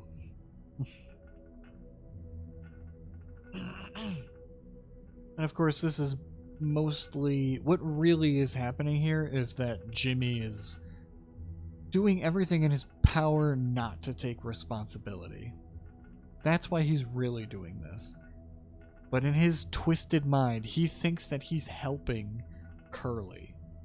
He thinks that doing this is going to help Curly's reputation,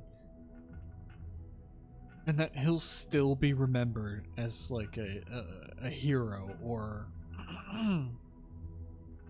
you know, a person who's highly respected. You're standing at the top, feeding some men. I get it now, right? Right. So I'm wondering, like, what does Curly think about this? Like,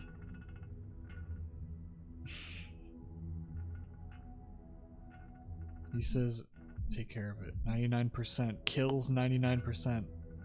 Take care of it. He says, I'll take care of it. So what does Curly think that's going on here?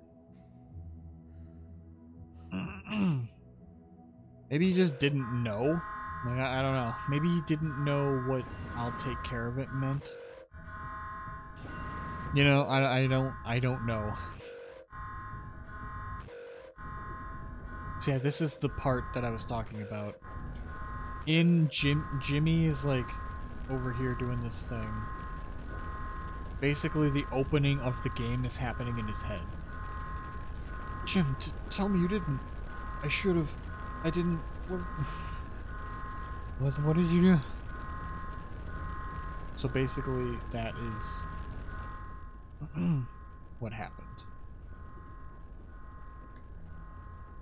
Like, from that exchange, it seems like Curly didn't know that he was gonna do that. That's what I think. But, like, what does he think I'll take care of it meant? Like, I don't know.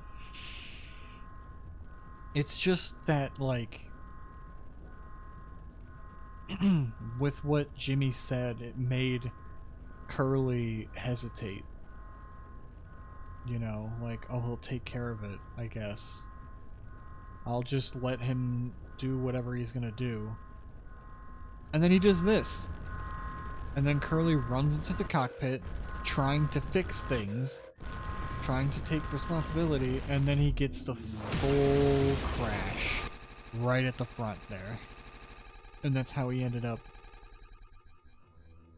in this position. Yeah, see, Anya's gone already. Because everyone is attending the party.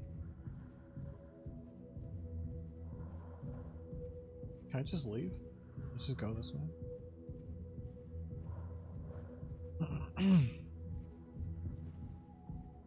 Weird. So yeah. Ooh.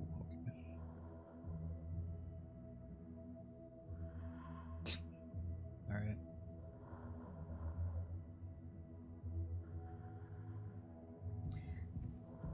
Yeah, you can come in here and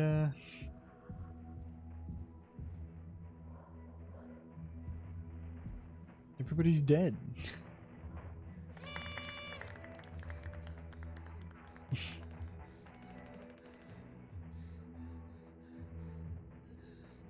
You can also hear Curly crying in this scene, which is just horribly sad.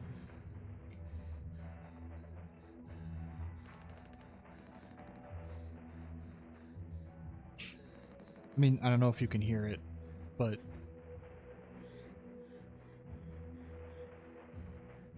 I can hear it.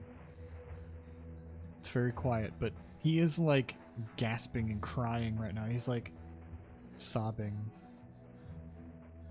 quietly because he sees all the crew members gathered together and they're all dead.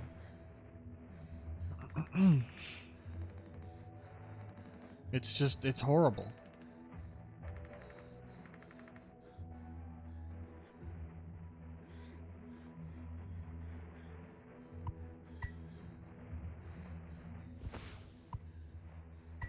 Get the job done.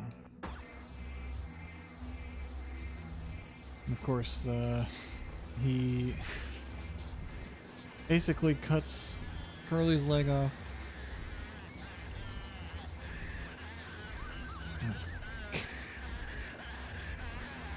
horrible. Horrifying. I hate that. Scream is so bad. I mean, it's good for the story. A lot of people struggle to put food on their plates. That wasn't enough, right, Captain? The lowest rung of your ladder is our highest. Until until it was all swept from under your feet. Life isn't even worth living at the same time as us. But I forgive you, all of us do. I won't give up on you, even like this. I believe in you. This is a great shot because it shows them still dead, basically. It shows them not being Jimmy's hallucination for just a second, and then you go back to this where they are, where he's still hallucinating them from his perspective. In that shot we were looking above the table, not from his perspective, but now we're back from Jimmy's perspective, so he's hallucinating again, so we're seeing what he's seeing, you know. And this whole section is him, quote unquote, taking responsibility. That's what this whole section is. Also, this is a swan. I think in the original playthrough I said it was a duck, which is, you know, that's stupid, but it's clearly a swan. I think this says where are my keys, basically, is what it.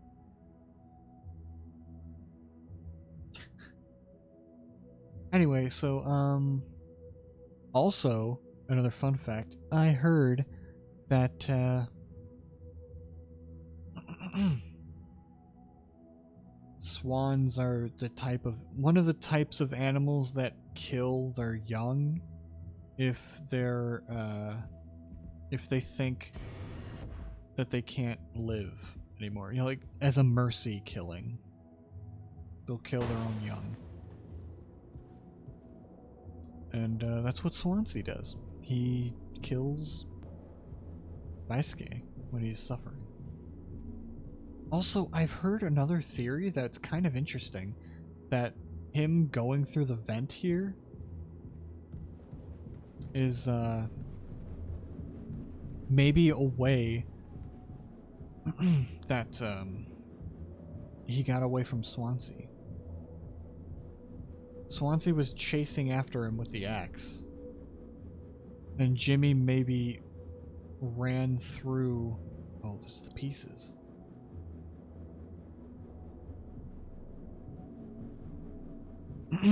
Jimmy ran through the vent in order to get away. So this whole section is him, again, in quotes, taking responsibility in his own mind for Daisuke. That's what this whole thing is. Like, he feels guilty about what happened with Daisuke, and this is him, like, going through his mind about, like, how it works. Oh, also, I didn't notice this before, but if you notice this, the face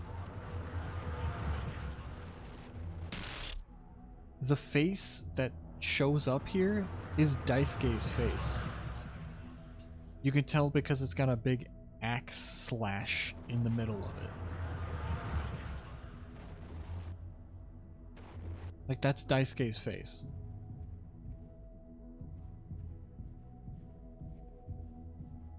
Which makes sense, because this is, like, his section here. You know?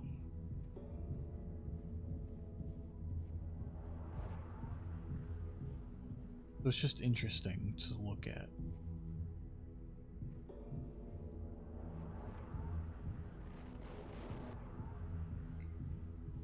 And that's his stuff. That's the flowers again. in his little Game Boy, you know. Responsibility. In Jimmy's own mind, this is what taking responsibility for Daisuke, what happened with Daisuke, looks like.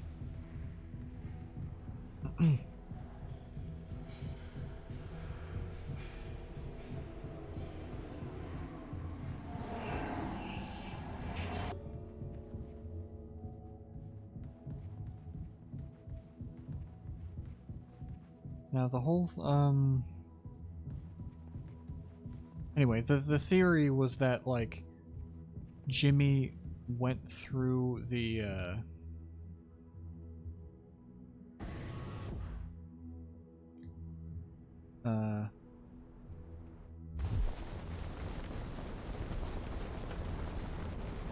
just wanted to look at this area.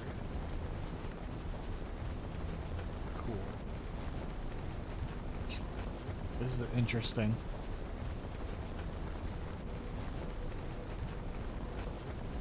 Again, incorporating the poly in his guild.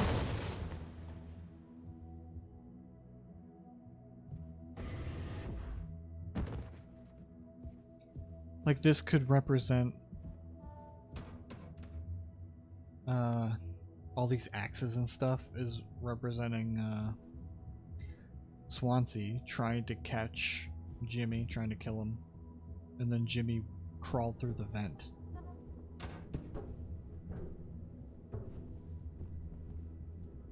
I don't know if that's true, but I think it's an interesting theory.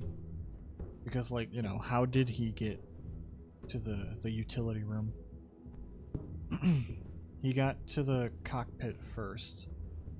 Because there's also a part while you're crawling in the vent where Swansea's axe, like, flies into view here. At some point. Which could indicate him trying to, like, hit Jimmy in the vent. Once again, Daisuke's flower. Yep. There it is. It's not literal, like he's not literally,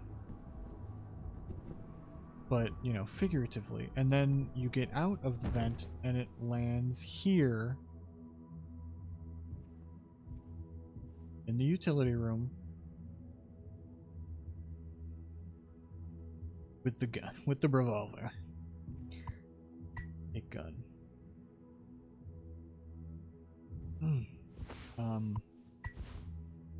How did he end up in the cockpit, though? He probably came out here and then ran over there into the cockpit with, you know, Swansea can't fit through the vents, as Daisuke pointed out, so he would have had to go the long way around. And that's how he ended up in the cockpit, and he must have, you know, I don't know, knocked him out or something, and then tied him up. But this scene,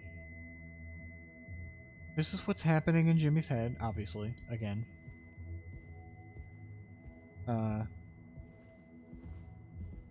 Which, by the way, an achievement you can get called the good ending is if you let Swansea kill you like 10 times in this scene. Oh my god. Every time.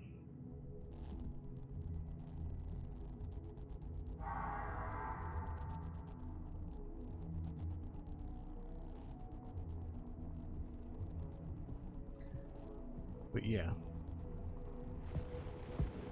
Oh my god.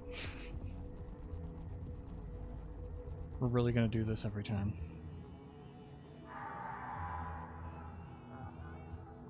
You can hear the baby too in this scene. Hear the child crying.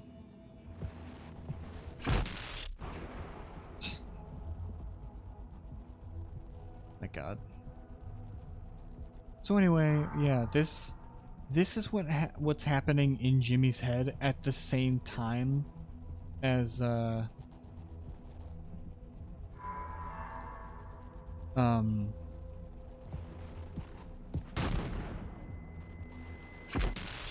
My God, what? Can I just skip this part?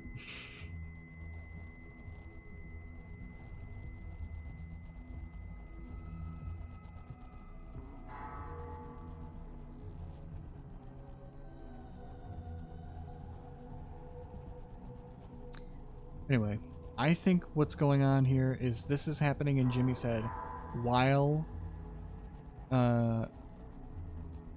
he's talking to him. While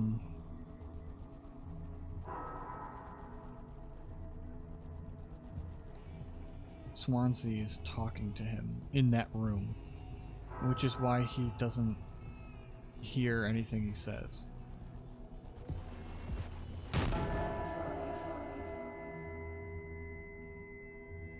Alright. Got him the first time. You need to shoot him 3 times, I think.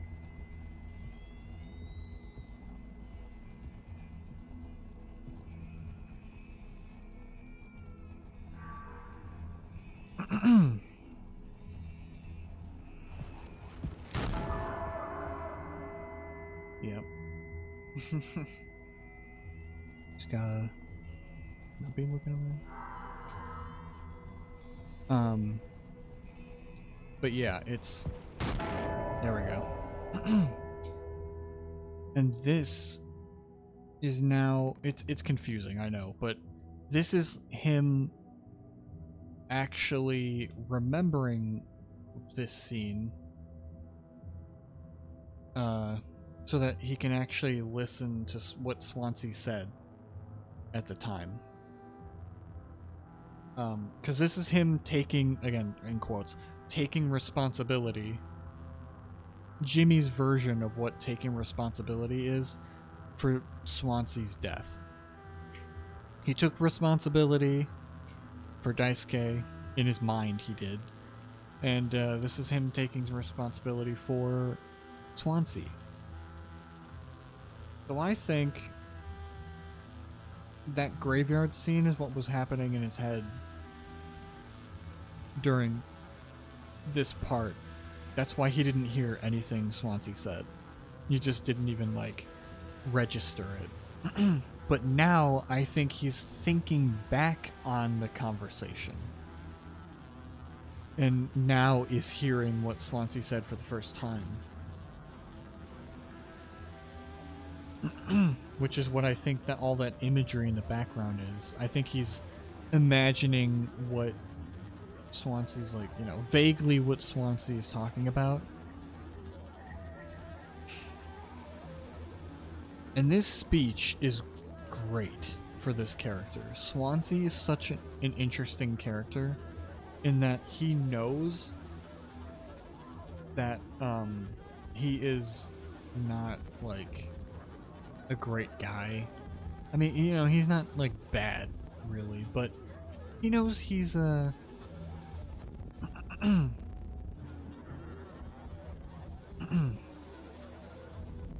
he knows he's like a drunken loser, basically, is of what he's saying.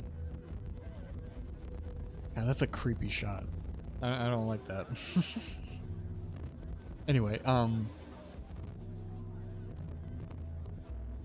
saying that, like, he got scared for his life when he was super, like, an alcoholic.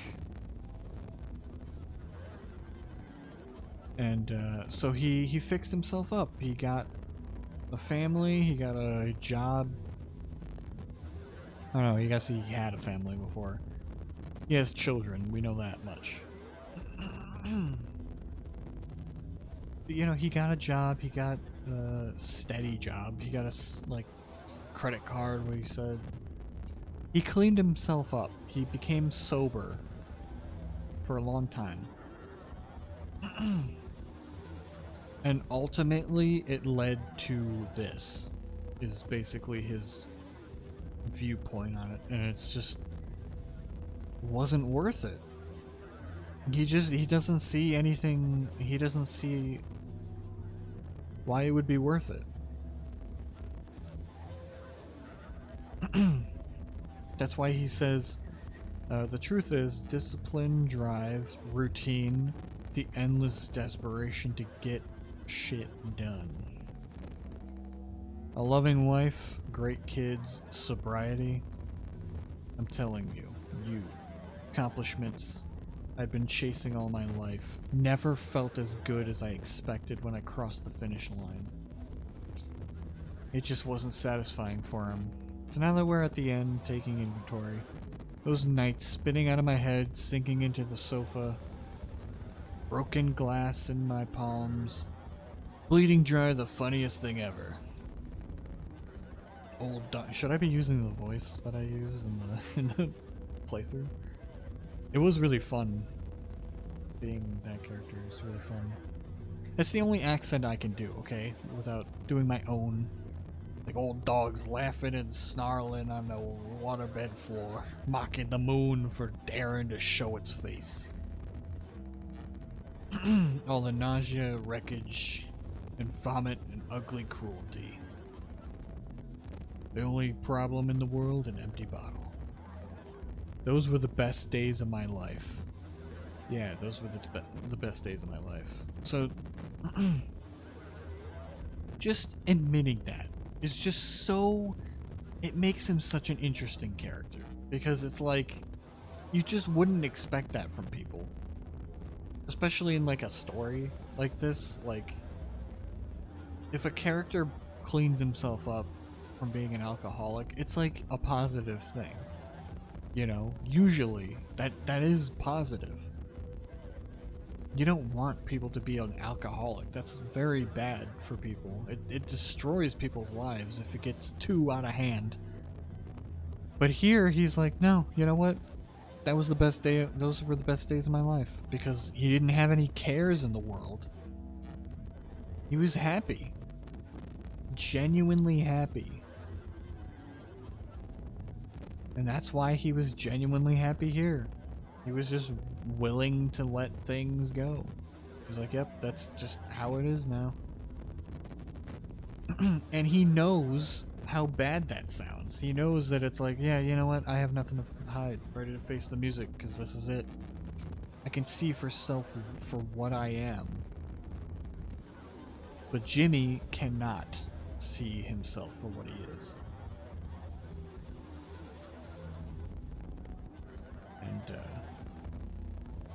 And then of course he goes into why he regrets not being able to protect Daisuke, which makes sense.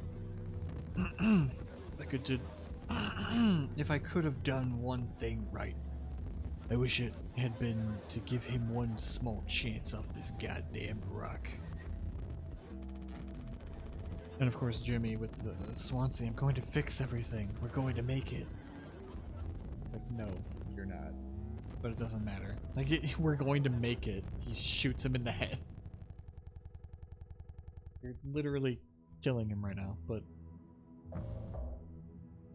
So yeah, at this point he's taken responsibility for Daisuke, and he's taken responsibility, again, in his own mind, for what happened with Swansea. Because remember, this is all happening in his mind. Even that scene.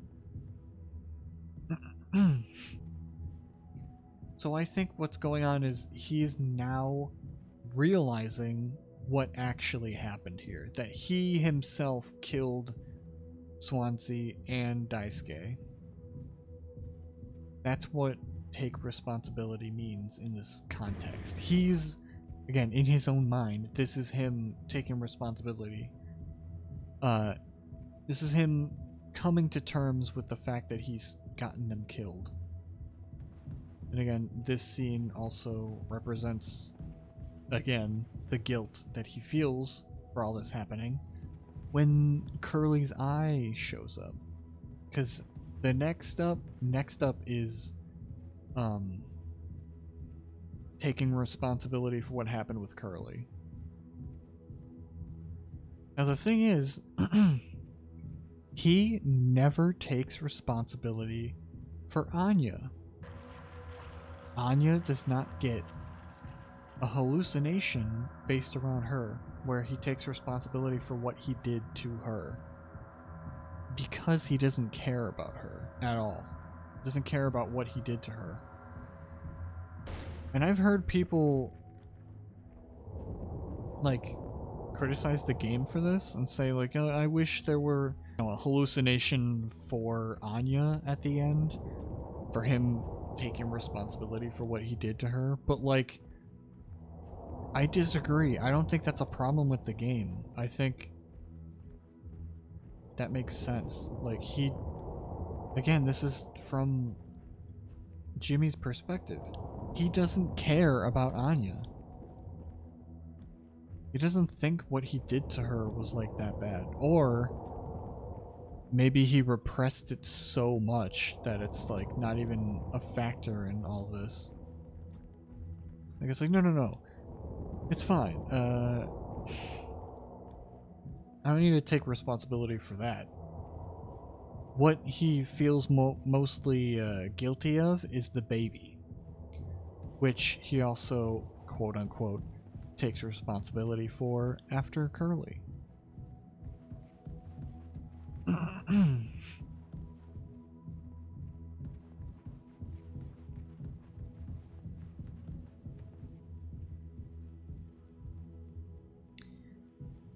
Now this cartoon.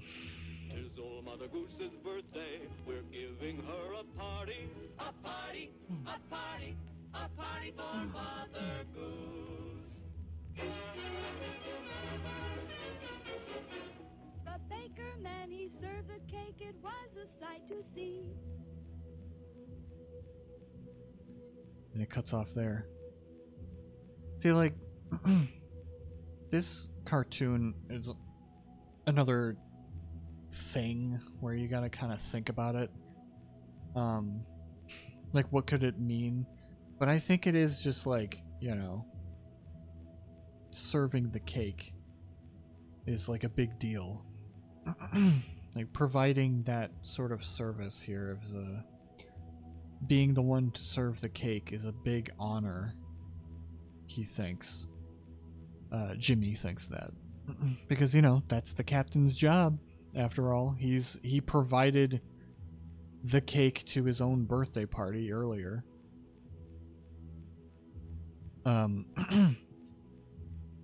So now that we're here, Curly's leg is the cake in this instance. And this is us feeding him his own leg. This is actually happening, I think. Not this specifically, but in the real world right now, he is trying to feed him the cake. You know. I think I remember. Yeah.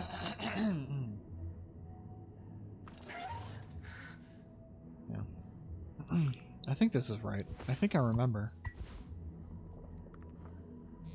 Nope. No matter how long it takes, he still just keeps thinking about it. Also in here, when you examine the Curly's leg, it's someday he'll thank me.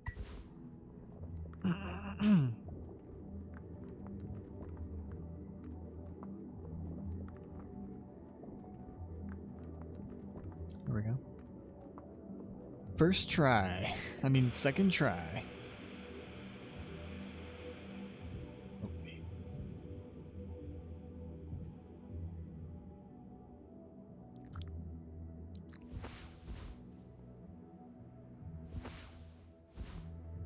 All right.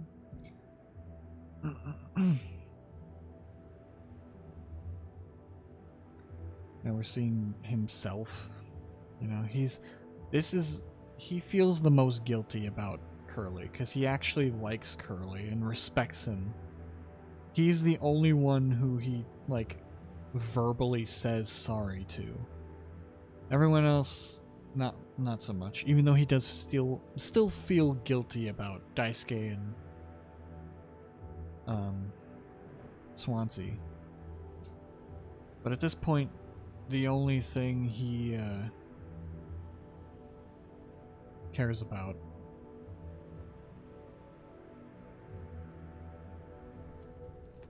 is saying sorry to Curly.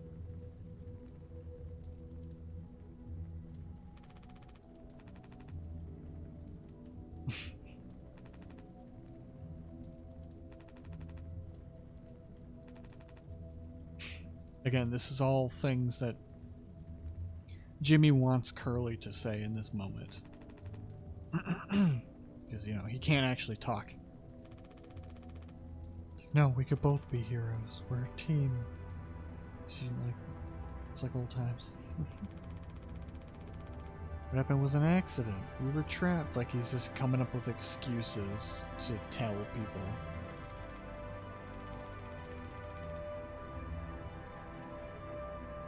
But at this point, yeah, he's basically saying, no, this time he actually made the mistake. It's the only thing he truly takes responsibility. Oh my god. I've been going for too long. Oh god. It's the only thing he takes responsibility for. For real. Everything else he thinks he's taking responsibility for. Do I think, actually, you know what? I'm gonna go in here. Oh. There's nothing in here.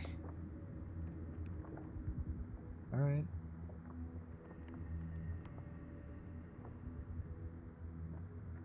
Just a vent. Interesting.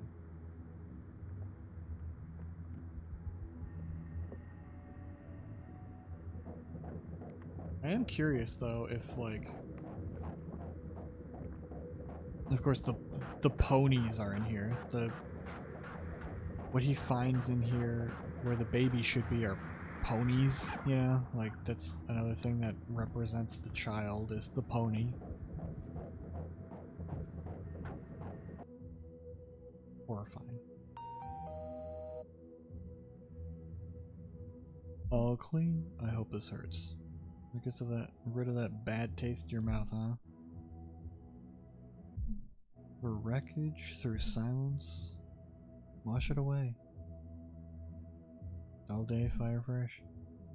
I think that maybe indicates that Jimmy was drinking the mouthwash, maybe? I don't know. Like the whole I hope this hurts kind of thing. Alright. I hate this thing. The freaking baby noises, I just hate it. I just wanted to see what would happen if I clip through here. Like, I can pretty much avoid it. There's nothing you can do about it here, buddy.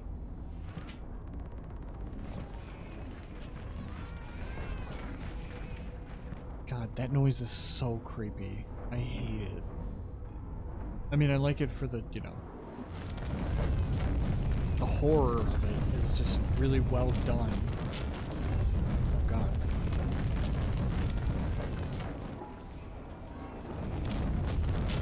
It's just like...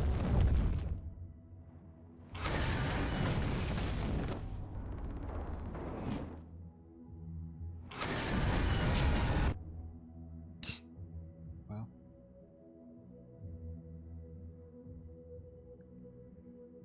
Well, I guess I spent too long doing that.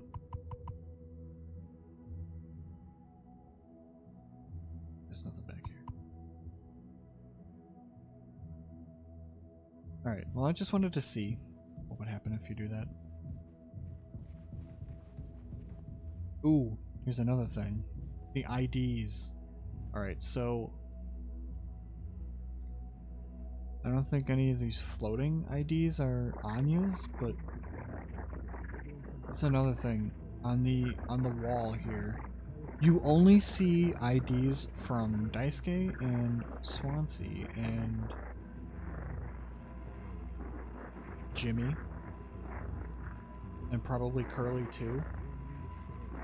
But Anya's is underneath all of them, covered up. So you never actually see hers. At least her face. Like, all of her ones are all covered up. another indication that he's overlooking Anya. As you can see.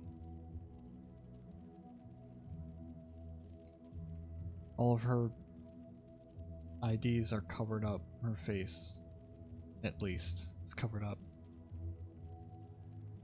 Because Anya, even though she is there on his mind still, but it's like very in the back, you know?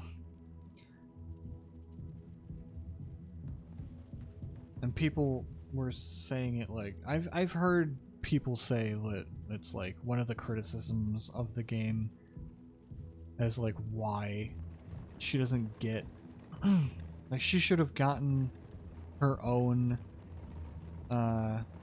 segment in Jimmy's mind here to take responsibility for what he did to her, but I think it's part of the narrative. I think it makes perfect sense that he doesn't care about Anya.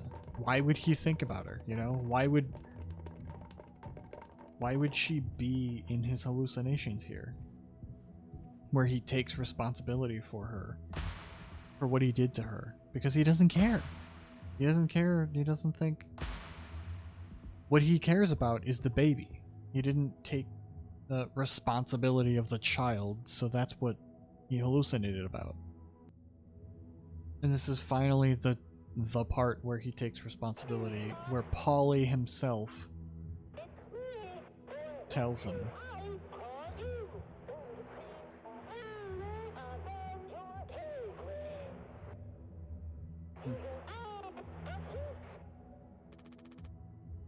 Really, Captain, I'm so sorry. Like, this is him actually saying sorry for what he did to Curly. But I could still make us right. Our worst moments don't make us.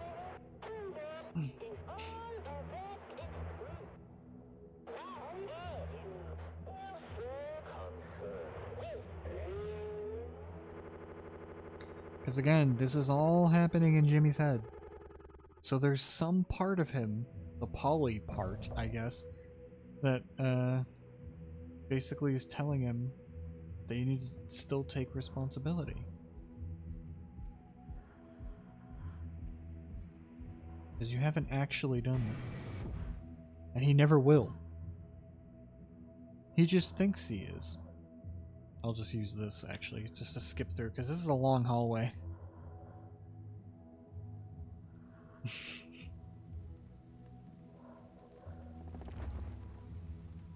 This is just the fastest way to get through it.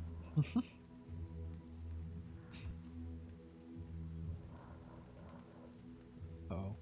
Where am I? Oh god. I accidentally left the hallway here. Okay.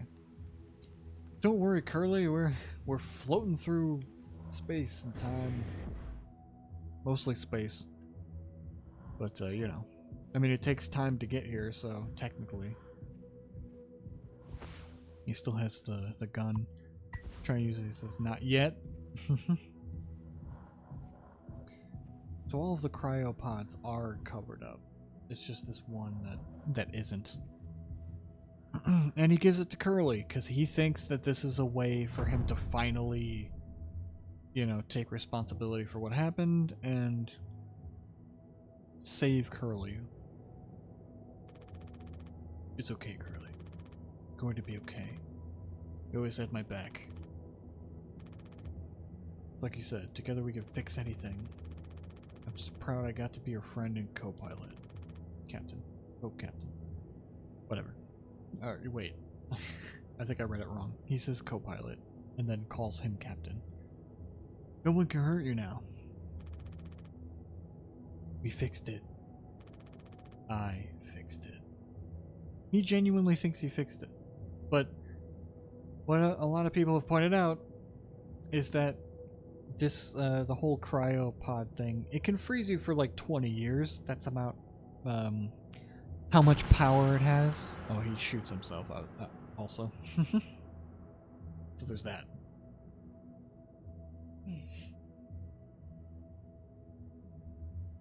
But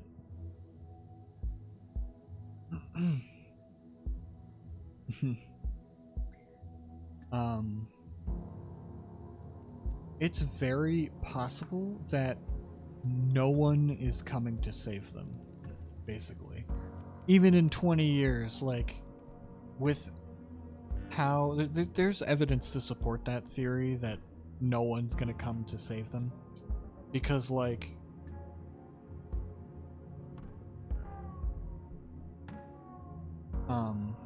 the whole, like, you know, people...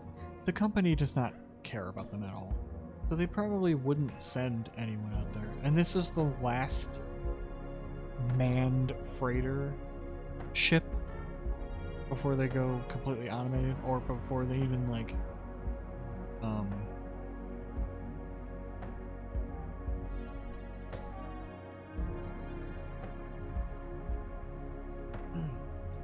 you know, before they go bankrupt or, like, close down. So it's possible they didn't even tell anyone. It's possible that, like, they're just... nobody's coming. So it just extends the, it just extends Curly's suffering. Like, he's gonna wake up in 20 years in this cryopod, and nothing would have changed, probably. Most likely. Nothing would change. He would just, I don't know, have to starve to death, I guess. So he didn't fix anything. Jimmy did not fix anything. But he thinks he did. And that's another, like, tragic thing. Jimmy genuinely, he died thinking that he fixed it. Thinking that he is the hero. But he's not. He was the villain the whole time. And, yeah. As far as I'm aware, I think I covered everything I wanted to cover. Sorry if I missed anything. I'm sure there's tons of things that I missed that, are a lot, you know, that's cool. Cool little tidbits. There's a lot of them in there. There's a lot of stuff.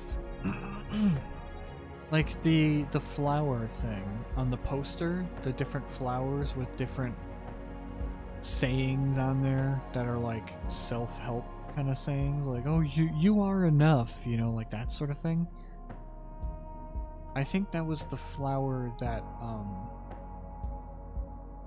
Daisuke has on his shirt. I think that flower symbolizes it.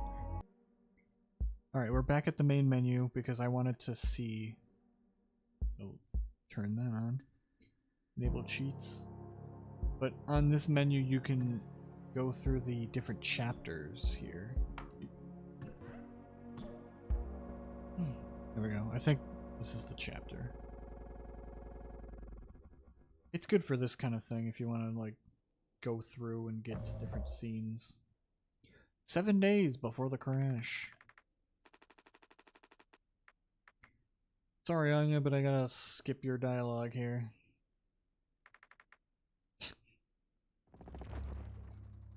Go over here. This guy.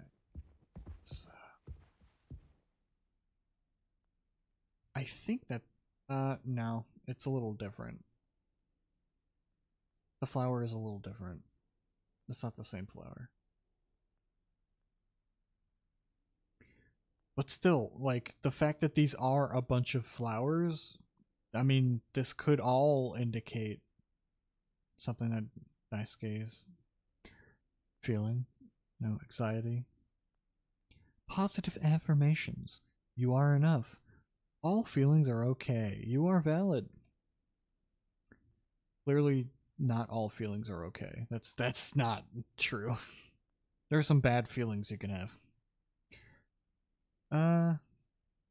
You are not alone. You will be alright. Not... oh. Not all thoughts are true? Is that what that means? I thought that was an M. It was like, am? Not am thoughts are true? What does that mean? I think it's all. Wait. all feelings are okay, but not all thoughts are true. I mean, obviously, again, this is from the company. The company doesn't care. Oh, this is a calendar. She's keeping track of the dates. How many days? We know why. There's significance there. So yeah, this is just like a lot of what Daisuke feels. He feels very he's got an anxiety about being an intern here. You know, he's trying his best to do a good job and everything. All right. I think that's good enough. I think I think it's I've been going for a long time now. It's a long video. I apologize, but there was a lot to cover, okay? There was a lot to talk about. Some new things that I didn't think about before that I thought about now doing the playthrough. That might be the same thing. It's a similar plant, similar flower to Daisuke's flower. So yeah, I think I'll end it here, actually. That's good enough. Polly says. We'll end it on a "It's Polly another day quote. in paradise. Yay! Yay! There we go. We'll end it on a Polly quote. So yeah, that's mouthwashing. I'm sure there's other things that I didn't get to, but I don't know. That I'll leave that for anyone else to discover. I just wanted to do a little deep dive on it because I promised I would, and I like talking about this sort of thing. And yeah, I think I covered everything I wanted to. Maybe I forgot one or two things, but yeah, I think I did it justice, at least in my own mind. like Jimmy, I think no one should be. I take that back. No one should be like Jimmy in any way possible. You know, I'm just very tired. I'm going for hours now. So yeah. Thank you for watching. If you've actually watched this far, I salute you. But yeah. There are definitely other mouthwashing theory videos and analyzing videos that you can watch that's definitely better than this one, but you know, I at least tried to bring my own take on it. This is definitely my own take. I've taken from other people too because I just agree with them. That's the thing. There are other people that I do not agree with. So I was just gathering it all here in this one big video. So yeah, that's about it. I tried to end the video already, but I'm terrible at ending videos, so I'm just gonna end it here. I talked about everything I wanted to talk about, I think, hopefully. And yeah, I think this game was incredible. The story is just expertly told. The characters are expertly written. And yeah, I like all of them. I love all the characters very much. Yes, even Jimmy. Not because he's a good person. I don't love him, you know, as a person. I love him as a character. He's a very well written villain. And a very well written, unreliable narrator when it comes to, you know, that whole sequence of him taking responsibility and everything. Because he genuinely, in his mind, thinks that he has taken responsibility for what he's done. But in the end, at the end of the day, everyone's dead. So, like, you know, what does it even matter at this point? But, you know, mostly everyone's dead. He tries to save Curly, but who knows if he'll even actually be saved in the end. He probably won't be. Let's be real. So, yeah, that's it. That's it, and goodbye for now.